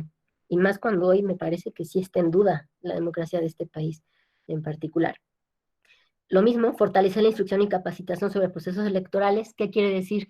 Que las personas que no solamente tendrían que ser autoridades finales, en el caso de la materia distritales, locales, que conozcan del tema, que les sean los supuestos de publicación en redes que vayan en contraposición a la libertad de expresión, para empezar o no un procedimiento específico, tengan noticias y tengan la capacitación específica para saber cómo manejarlo, cómo tratarlo. Colaborar con las autoridades de protección de datos para fortalecer las garantías del derecho a la privacidad, que es gran parte de lo que, no sé si nos preguntaba, me parece, Irma, ¿no? Que estemos conscientes también de la información que estamos manejando. Y finalmente, desarrollar acuerdos de cooperación con plataformas y empresas intermediarias de Internet. Yo creo que, sobre todo esto, para efectos prácticos, que es desarrollar acuerdos de cooperación con plataformas y empresas, es lo que nos va a ayudar a poder tener mejores criterios y sobre todo criterios que solventen muchísimos más aspectos, cumpliendo la expectativa que ustedes tienen como nosotros de autoridades. Esta era parte del convenio que les decía que firmó el INE con Facebook. Y, a ver, las famosas fake news.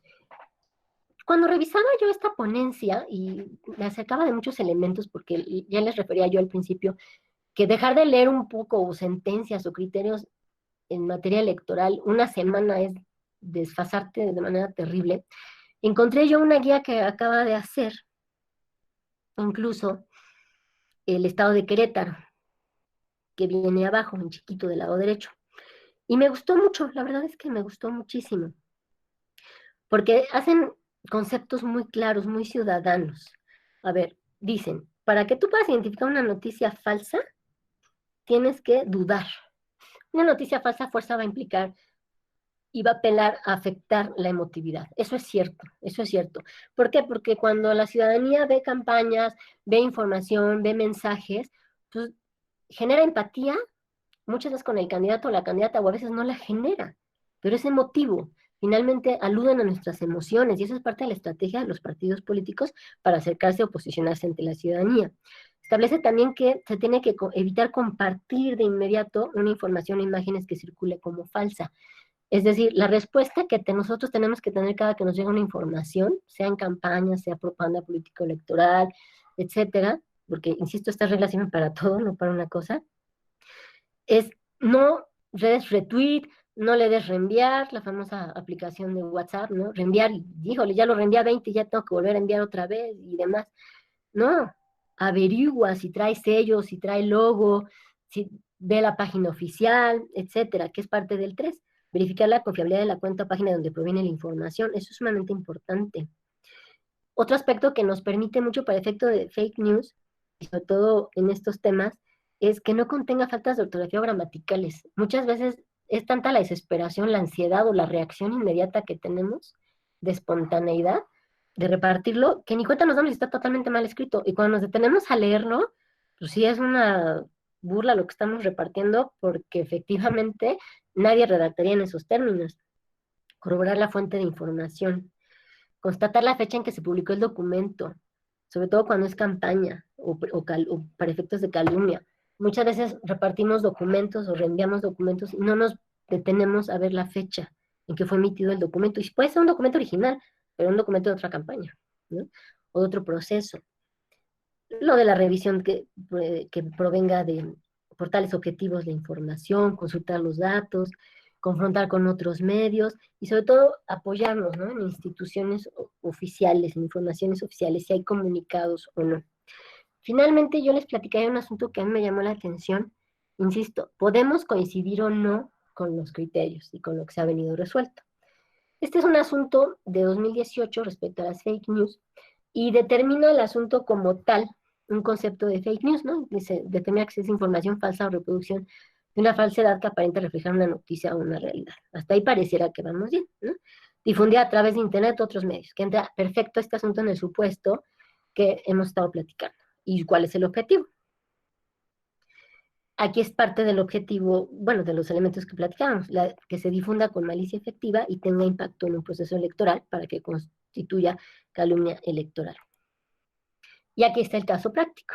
Es un PSC 75-2018 y el PAN presenta una denuncia por una supuesta publicidad pagada a Google para difundir en ese momento que Ricardo Anaya Cortés, que en ese momento era candidato a la presidencia de la República, había anunciado un desistimiento y declinación al cargo que pretendía. ¿Qué se consideró? A ver, se consideró que al resolver el asunto del video no se advertía que la confusión entre las expresiones omitidas y aquellas que se dejaron intactas, es decir, en el video, desnaturalizaban el sentido del mensaje, aun cuando el título del mensaje o la manera en la que se difundió para efecto de llamar la atención fuera declina Ricardo Anaya a favor de Mid. Eso se determinó como tal. Sin embargo, se sancionó con una multa a la persona moral que en ese momento fue quien lo transmitió. Y el problema no es ese. El problema, y a mí me parece que no se puede hacer el ejercicio, es cuando la sanción la revoca la sala superior y considera que se trataba de una fake news, que era una noticia falsa, y que no se podía hablar entonces de calumnia, porque no había tenido impacto en un proceso electoral al no haberse advertido, aun cuando fue en Internet, que la difusión fuera masiva. Reconocen propiamente la sentencia de sala que no hay una regulación de las fake news y que al no existe un marco jurídico que las regule, los operadores jurídicos tienen que ser cuidadosos al encuadrar al caso concreto la figura de calumnia electoral. A ver, señala también que no se actualiza la calumnia en contra del candidato porque la información falsa pues, no tuvo impacto electoral, no se califica como calumnia por el contenido y el título no tiene nada que ver. Ese criterio es el que hay y es un ejemplo didáctico y práctico para el caso de las fake news. Este asunto trae un voto del hoy magistrado Reyes que vale la pena que revisen. A mí me parece que recapitula en gran sentido la sentencia. Yo tengo mis cuestionamientos respecto a la sentencia, pero a ver, es un buen ejemplo para efecto concreto. Dicho lo anterior y platicando pues, de los ejemplos que me permití traerles para efecto de generarles un poco de duda, ¿no? O de reflexión, yo estaría concluyendo la presentación como tal, que son 57 láminas.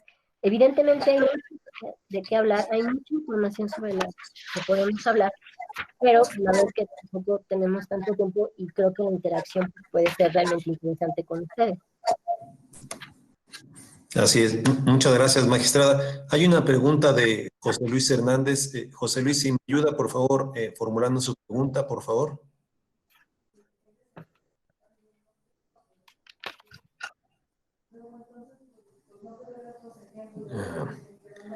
José Luis Hernández, ¿está por ahí? Sí, ¿se escucha? Así es. Adelante, por favor. Ok.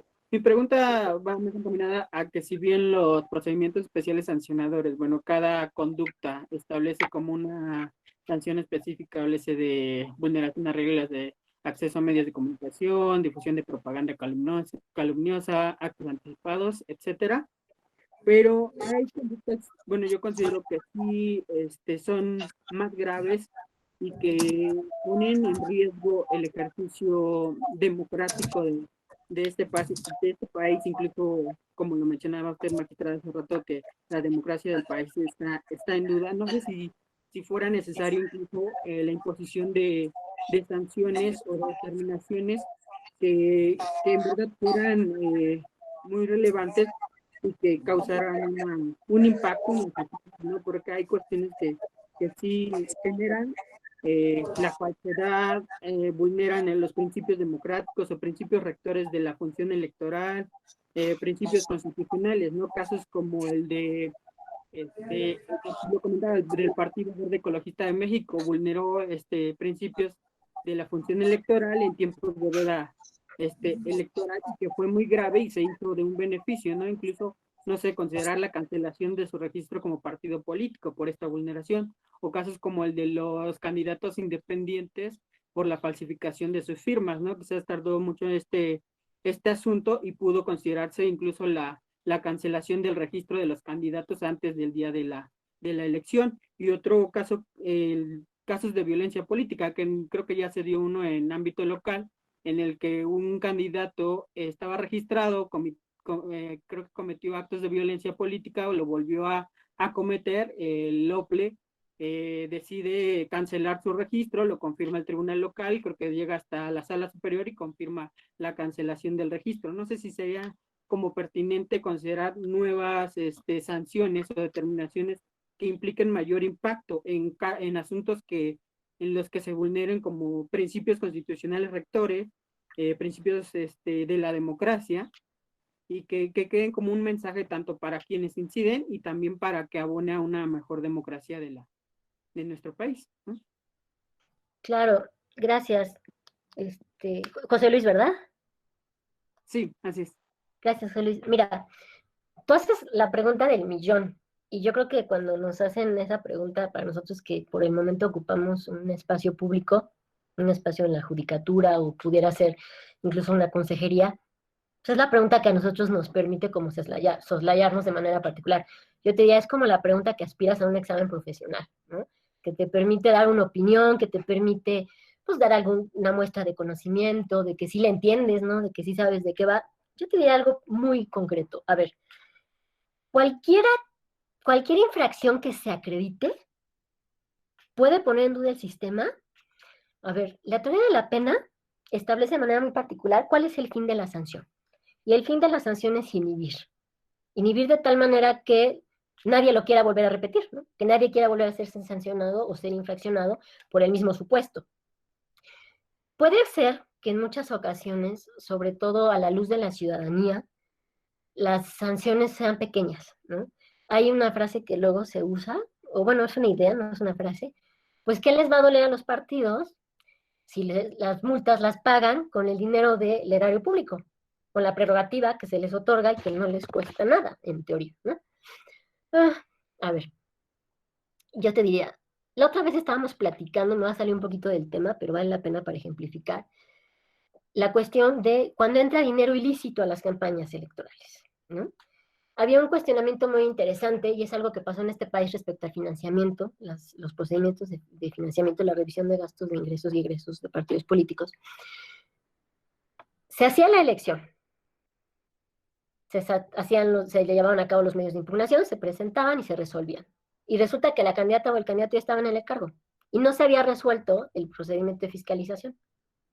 2 años después incluso, de que estaba ocupando el cargo, ya casi iba de salida, salía el procedimiento de fiscalización y se acreditaba arriba de topes de gastos de campaña.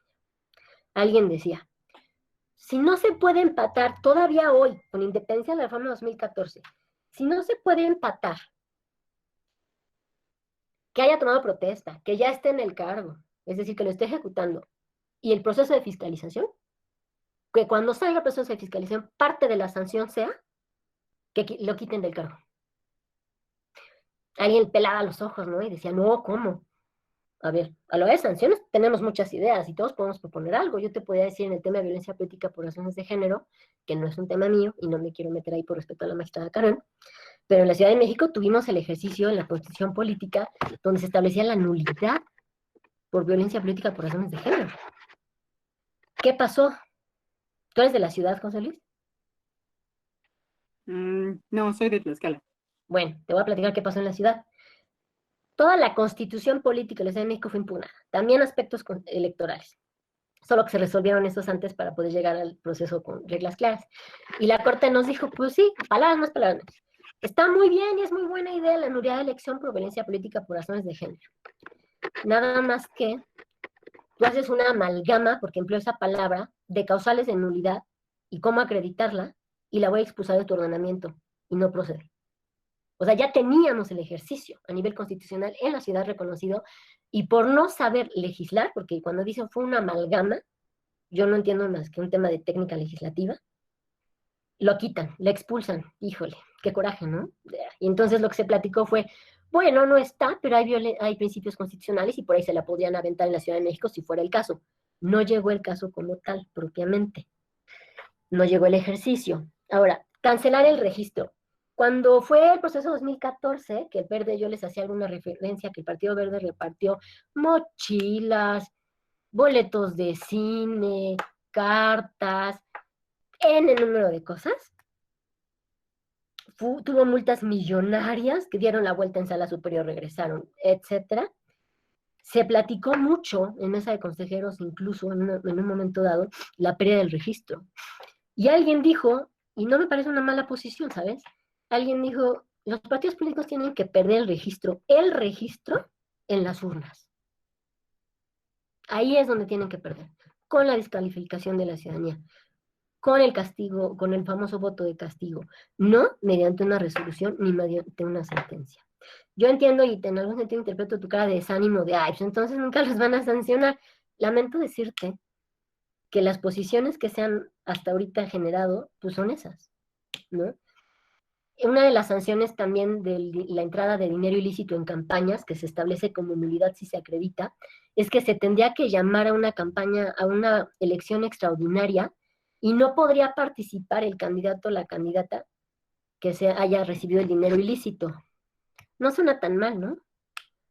Pero no dice nada del partido político. Entonces, ¿dónde está la culpa invigilando?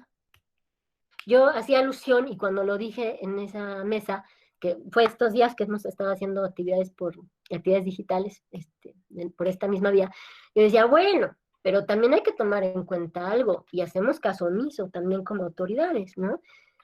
Yo creo que sí te enteraste que estaban repartiendo en algunos municipios despensas, creo que hasta con la cara de Chapo, ¿no? Y otros con las leyendas del cártel, en turno, ¿no? O quien fuera. A ver, lo hicieron a la luz de todo el mundo. No puede ser posible que no supieran las autoridades. No es un municipio, no estoy haciendo ninguna afirmación, no es un municipio donde potencialmente pudiera hablarse del uso de recursos ilícitos en una campaña.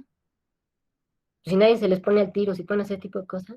A ver, estoy llegando a hipótesis que no es real, pero que sí da indicios de muchas cosas. Entonces, a mí me parece que nos falta evolucionar muchísimo en este tema, nos falta llegar a sanciones más claras, pero lo que tendríamos que hacer, yo creo, y siempre se los digo, yo soy magistrada, yo ostento la magistratura, pero no, yo no voto como magistrada, voto como ciudadana. Y tendríamos que estar como parte de la gran sanción, resolviendo en urnas las inconformidades que tenemos. Y no estoy hablando de ningún color, no estoy hablando de ninguna posición, no estoy violentando nada. Pero tendríamos que buscar también ahí una sanción, y no solo en la ley que diga quítale el registro, que diga sanciónalo, ponle multa millonaria, la multa ejemplar más grande, ahí está Pemex Gate, $1,000,000 de pesos, perdón, ahí está Amigos de Fox, casi $500,000 de pesos, etcétera. Yo también te diría, vale la pena regenerar a raíz de lo que tú dices, una sobreregulación. Si tú te vas únicamente a las sanciones, te entiendo, pero a lo mejor también las sanciones implican una sobreregulación de algún aspecto particular. Entonces, yo creo que estamos evolucionando. Se hablaba mucho de una reforma político-electoral antes de este proceso que viene, ya no se dio, es evidente. No se habló nunca de sanciones más duras, hasta donde yo recuerdo de todo lo que escuché. Se hablaba de otro tipo de figuras, ¿no? De desaparecer tribunales, autoridades administrativas, etcétera, hacer más salas regionales, etcétera, pero nunca se habló de sanciones. Y en México tiene un esquema muy claro, pues es que las reglas las ponen los partidos políticos para ellos. Entonces, yo la verdad es que lamento tu rostro de desánimo de, ay, pues entonces no van a sancionar nunca bien, pero te diría, pues trabajamos con lo que hay, ¿no? Nosotros tenemos muchos elementos que revisar cuando vamos a sancionar, pero tampoco podemos sancionar más allá de lo que dice la ley. Mi opinión, ¿podrían haber sanciones más duras, más extremas? Sí, seguramente. Y seguramente sobre esas habría manera de generar alguna infracción de todos modos y seguiríamos estando inconformes. La solución en este país es educar absolutamente a todo mundo y que todos hagamos conciencia de que si estamos como estamos, pues vamos a seguir igual o no va a haber ninguna evolución. Yo ahí concluiría contigo, José Luis. Sí, gracias, magistrada. Daniel Jasso quiere hacer una pregunta. Por favor, Daniel, si abre su micrófono. Gracias. Magistrada, buenas tardes. Abonando al tema que usted acaba de comentar sobre las sanciones, el endurecimiento de sanciones en el sistema político electoral, yo formo parte de un instituto político, yo tengo calidad de representante, y en estos días con las diferentes disertantes, las magistradas y el magistrado de la Mata, ha salido a colación este punto, que los partidos o candidatos generan acciones que se vuelven un modus operandi en cada elección y que no se puede pasar más allá porque no encuadran en la reiteración de actos, se generan en procesos independientes, cíclicos. Y bueno, a esto la pregunta expresa es, ¿cuál es su opinión o considera que pueda crearse, como en otros sistemas de derecho, un historial o un registro para poderlo tomar en consideración al momento de ponderar sanciones, al momento de ponderar conductas dentro de una resolución? Caso específico, como podría ser el historial de antecedentes penales o el registro de servidores públicos sancionados en materia administrativa, y que vaya generando un historial al respecto, porque pues también es claro que hay partidos políticos que, conociendo estas pequeñas lagunas en la ley o el alcance máximo de consecuencias, pues se avientan. Ayer lo tocaba la magistrada Favela, si no me equivoco, se avientan, ¿no? El paquete de voy a generar este acto aunque ya sé que me van a multar y ya sé que me van a infraccionar contra la situación. Y esto yo creo que podría ser progresivo y generar también una mejor rectoría del desarrollo democrático, ¿no? En las campañas. No sé cuál sea su consideración. Muchas gracias, Daniel. ¿Usted es representante de partido entonces? Sí. Bueno, no hice alusión a ningún partido, para no incomodar a nadie. A ver, Hay que hacer mea culpa de vez en cuando, magistrada. Mire, yo sí soy muy dada en ejercicio académico, me suelto mucho. No me dicen, ay, no tengo problema, pero es un ejercicio académico, vaya. Y seguramente varios asuntos que sacamos, o los conoce usted, o le vinieron a la mente muchos ejemplos más, ¿no? Lo único que traigo yo es un muestrario porque es complicado procesar tanto en tan poco tiempo. A ver, usted habla de crear un historial. Bueno, la sala regional especializada, desde hace muchos años, y entiendo que es algo que se ha seguido nutriendo, tiene un catálogo de sujetos sancionados, lo que nos ha permitido también ver si hay reincidencia o no en la conducta. Además, es un catálogo que está abierto. Yo le puedo platicar que en el Tribunal Electoral de la Ciudad de México, pues yo traté de impulsar esa idea y a ver, las percepciones que se generan según la entidad o según los contextos, pues son diferentes, ¿no? Yo ponía condicionantes muy particulares a hacer una primera instancia, me decían, es que es muy complicado en primera instancia un catálogo de sujetos sancionados, porque pues también conocemos PES, ¿no? Procedimientos especiales sancionadores a nivel local, y me decían, es que es muy complicado porque somos primera instancia, entonces tiene que pasar la instancia de la regional y luego la de superior, y puede volver con nosotros. Yo les decía, por eso, tengamos un catálogo de sujetos sancionados en la ciudad, donde solamente inscribiremos a ese sujeto sancionado cuando haya causado firmeza la sentencia, aunque eso nos lleve 6 meses, ni modo. ¿Sí me explicó? Ni modo. Pero es parte de transparentar el quehacer y la verdad a los partidos y a los actores políticos, sobre todo en la parte activa. Y no he logrado avanzar mucho el tema, entiendo que la resistencia particular por ser primera instancia, ¿no? Tal vez no propiamente resistencia, pero entiendo la posición por ser primera instancia. Es decir, no se ve igual en uno y otro lugar. Yo soy partidaria del sujeto de catálogos sancionados, me parece que está bien, me parece que es una manera de inhibir la conducta, yo insisto que la teoría de la pena tiene que ser tal que inhiba, pero está totalmente acreditado no en México, en el mundo, que hay sanciones que no inhiben. Estados Unidos tiene la pena de muerte, cuyo fin principal es inhibir inhibir conductas delictivas, y siguen sancionando. Sigue habiendo pena de muerte en algunos condados. Entonces, voy a decir algo bien fuerte, y si incomoda a alguien, una disculpa. No sería el repudio social, y lo digo muy entrecomillado repudio, porque suena muy fuerte, la parte ideal de sanción. En el caso de institutos políticos, el voto de castigo. Porque con independencia de que yo meta un catálogo de sujetos denunciados en aras de la transparencia, pues la verdad es que muchas veces la lectura está, pues, se daba mucho en el tema de fiscalización. A ver, ya llevo 2 años en el cargo, voy por 3, ay, que me sancionen, ¿no? Que la multa la pague el partido. Entonces, el problema es la idiosincrasia. El problema es muchas veces se refiere tristemente en México, no tires basura porque te van a cachar y te van a multar. No, no tiras basura porque no es lo correcto. No infringes, no cometes infracciones porque no es lo correcto, pero es parte de una cultura. Yo creo que si ustedes, si los entes políticos, para no personalizar, una disculpa, si los entes políticos no toman conciencia y responsabilidad, no va a servir, no va a funcionar. El tema es que se amplía más, porque se ensancha a candidaturas independientes, donde también tendrían que ser responsables. Y las autoridades no hacemos nuestra parte de manera digna, que no quede duda de nuestra resolución, pues seguimos siendo un círculo vicioso. Yo platicaba en varias ocasiones he platicado con funcionarios o servidores, juzgadores, y me dicen, es que ¿por qué voy a salir a explicar mi sentencia? Es como salir a justificar. No, yo no creo que sea salir a justificar. Mientras nos preocupe eso, tenemos un problema. Si tenemos que salir a explicar la sentencia es una cosa. Si tenemos que salir a defender la sentencia porque hay dudas de cómo resolvimos es otra.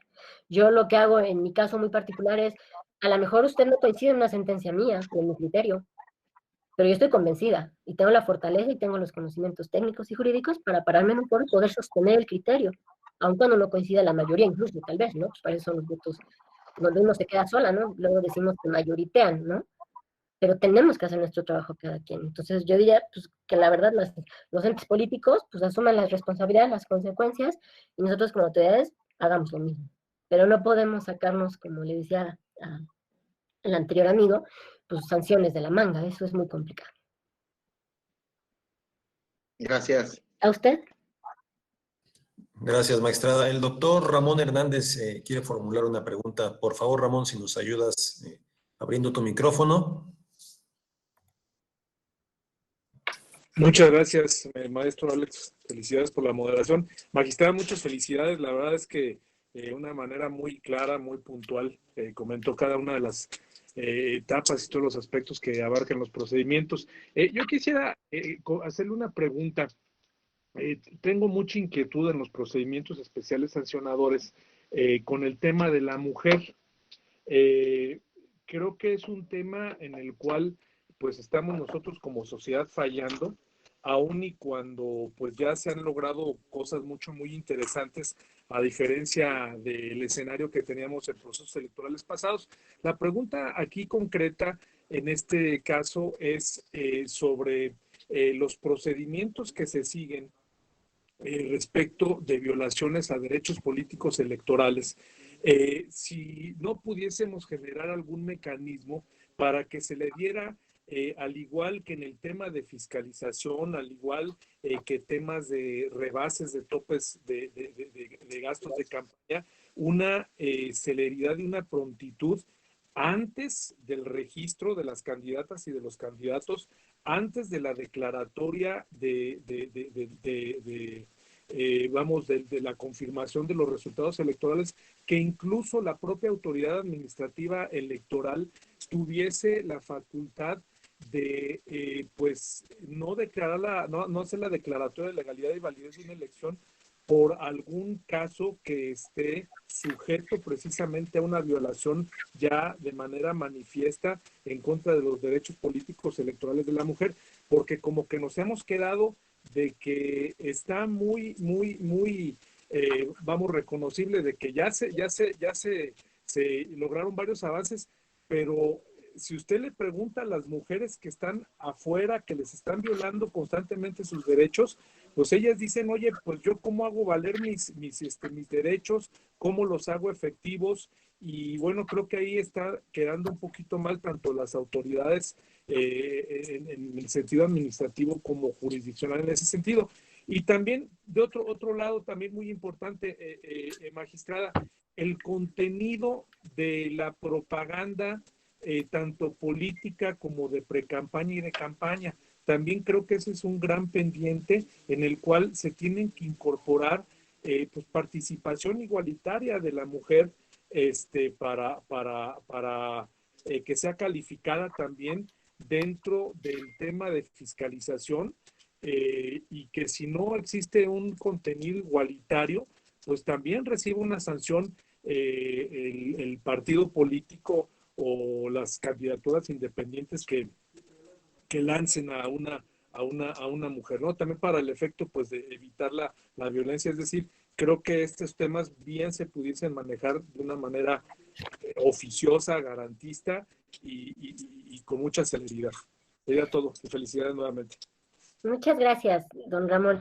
A ver, es que hizo la pregunta ideal, porque soy mujer, pero también hizo la pregunta ideal porque es plática del lunes. Entonces no seré descortés con mi querida magistrada Carmen Carreón, y lo que haré será una referencia pues más a título personal, si me lo permite, don Ramón. ¿Cómo lo veo yo y cómo estamos? A ver, yo siempre les digo, y luego me quieren aventar hasta cosas en las ponencias, ¿cuál es el tema de la mujer?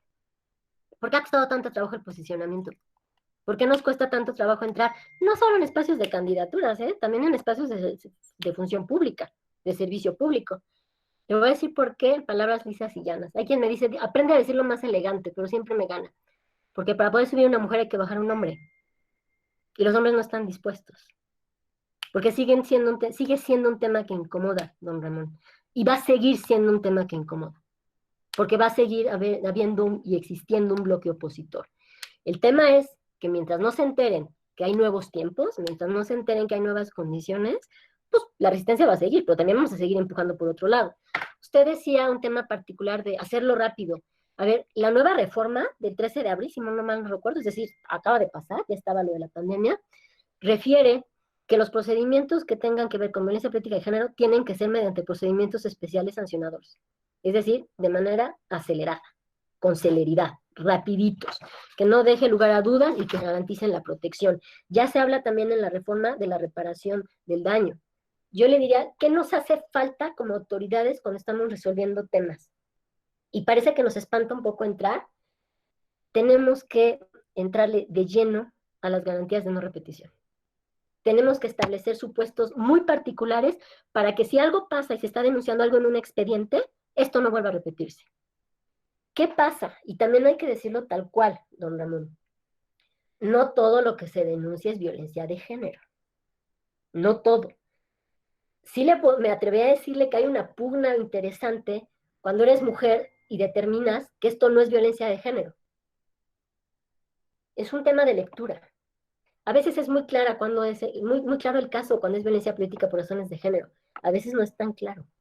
Yo tuve un asunto local donde había una candidata a presidenta de un partido y un candidato a presidente del partido, y ella llega conmigo y me empieza a denunciar cuestiones de género.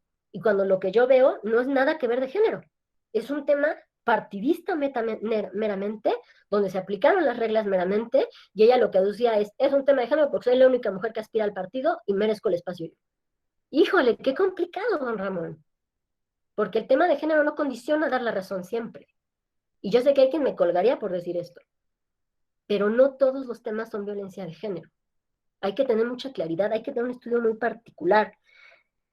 ¿Qué hace falta, don Ramón? Hace falta lo que siempre hará falta. Conocimiento y, me parece, autoridades mucho más cercanas, que denuncien. Las mujeres siguen sin denunciar este y muchos otros temas, por miedo a estar solas, por miedo a aislarse socialmente, por miedo a que no tengan repercusiones o a que en lugar de tener una garantía de preservar derechos se queden solas y con ya decía yo en alguna ocasión de la plática, una palabra muy entrecomillada, repudiadas socialmente por evidenciar algo que está mal. Eso nos hace falta, que nos sientan como autoridades cercanas y que sientan que acudiendo con nosotros van a tener una garantía. Por eso la reforma es interesante, porque establece la reparación del daño, porque establece el procedimiento especial sancionador. Hacía alusión ya un buen amigo ahorita en la plática respecto a un asunto donde ya estaba llevado a cabo el registro, pero uno de los requisitos de un candidato, y uno de los requisitos era que fuera una persona con honra. Y resulta que esta persona con honra, lo digo muy entrecomillados, que era un hombre, pues traía un tema de violencia política de género muy reciente, y le bajaron el registro. Bueno, sí, te decimos nosotros, ¿no? Qué bueno que se lo bajaron. Ese es un gran ejemplo de lo que es un requisito real y un requisito que puede ser un valor ya perdido en algún sentido, que es la honra. Claro que lo bajaron y qué bueno que lo bajaron. Si el problema no es que le haya dado el registro y se lo bajaran, el problema es cómo se atrevió a registrarse. Y perdón que me ponga así, pero me parece que no estamos educados, no estamos realmente preparados para este tipo de situaciones, ni estamos siendo totalmente honestos entre nosotros. El tema de la propaganda político-electoral, mire, yo me formé en un ámbito federal, siempre lo he dicho, y llego a un espacio local, y aun cuando vengo de un ámbito federal y estaba en la sala regional especializada, yo creo que las campañas más duras, sobre todo en el tema de la mujer, se dan en espacios particulares y en espacios locales.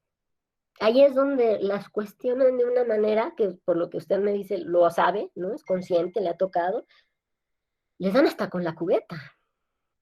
Eso es un gran tema, porque parece entonces que tendríamos que empezar desde abajo, desde ayuntamientos, desde municipios, desde localidades, para empezar a educar y establecer los espacios específicos de mujer y que quede claro.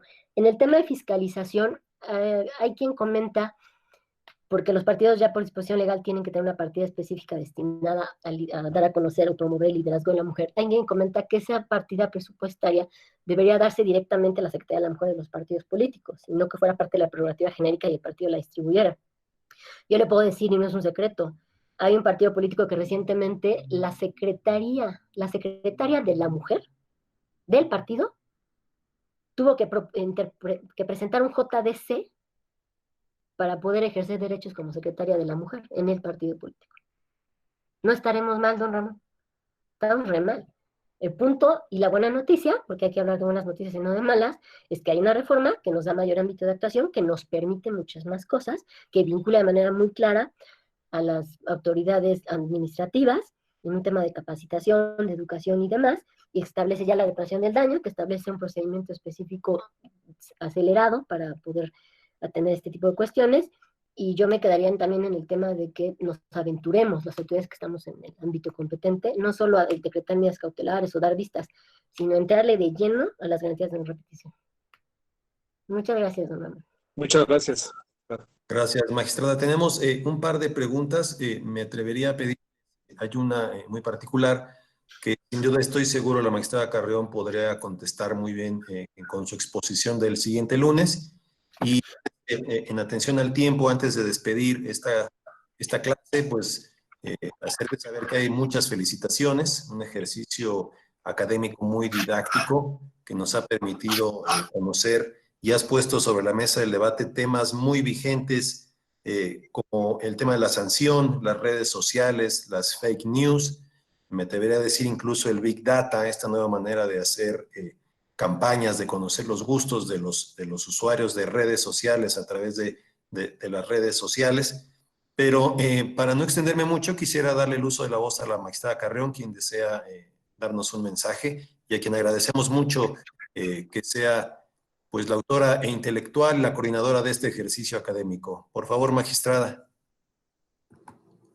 Te agradezco mucho la oportunidad de poder tener contacto con ustedes y en especial con la magistrada Marta Mercado por su disposición, por expresarnos sus conocimientos de una manera tan ágil, tan didáctica y súper puntual. De veras, gracias por, pues en estos días que estamos estudiando y que estamos conociendo nuevas formas de relacionarnos y vincularnos, pues bueno, también los tribunales electorales locales es importante conocer su visión y en especial de la magistrada que fue secretaria de Estudio y Cuenta de la Sala Regional Especializada, quien tiene gran expertise. Nuevamente, gracias a la Escuela Judicial y pues nos estamos viendo el día lunes. Excelente fin de semana y felicidades a todas las mamás.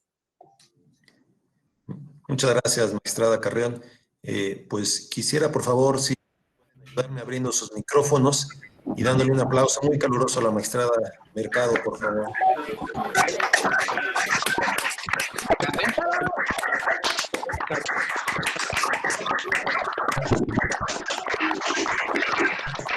Felicidades.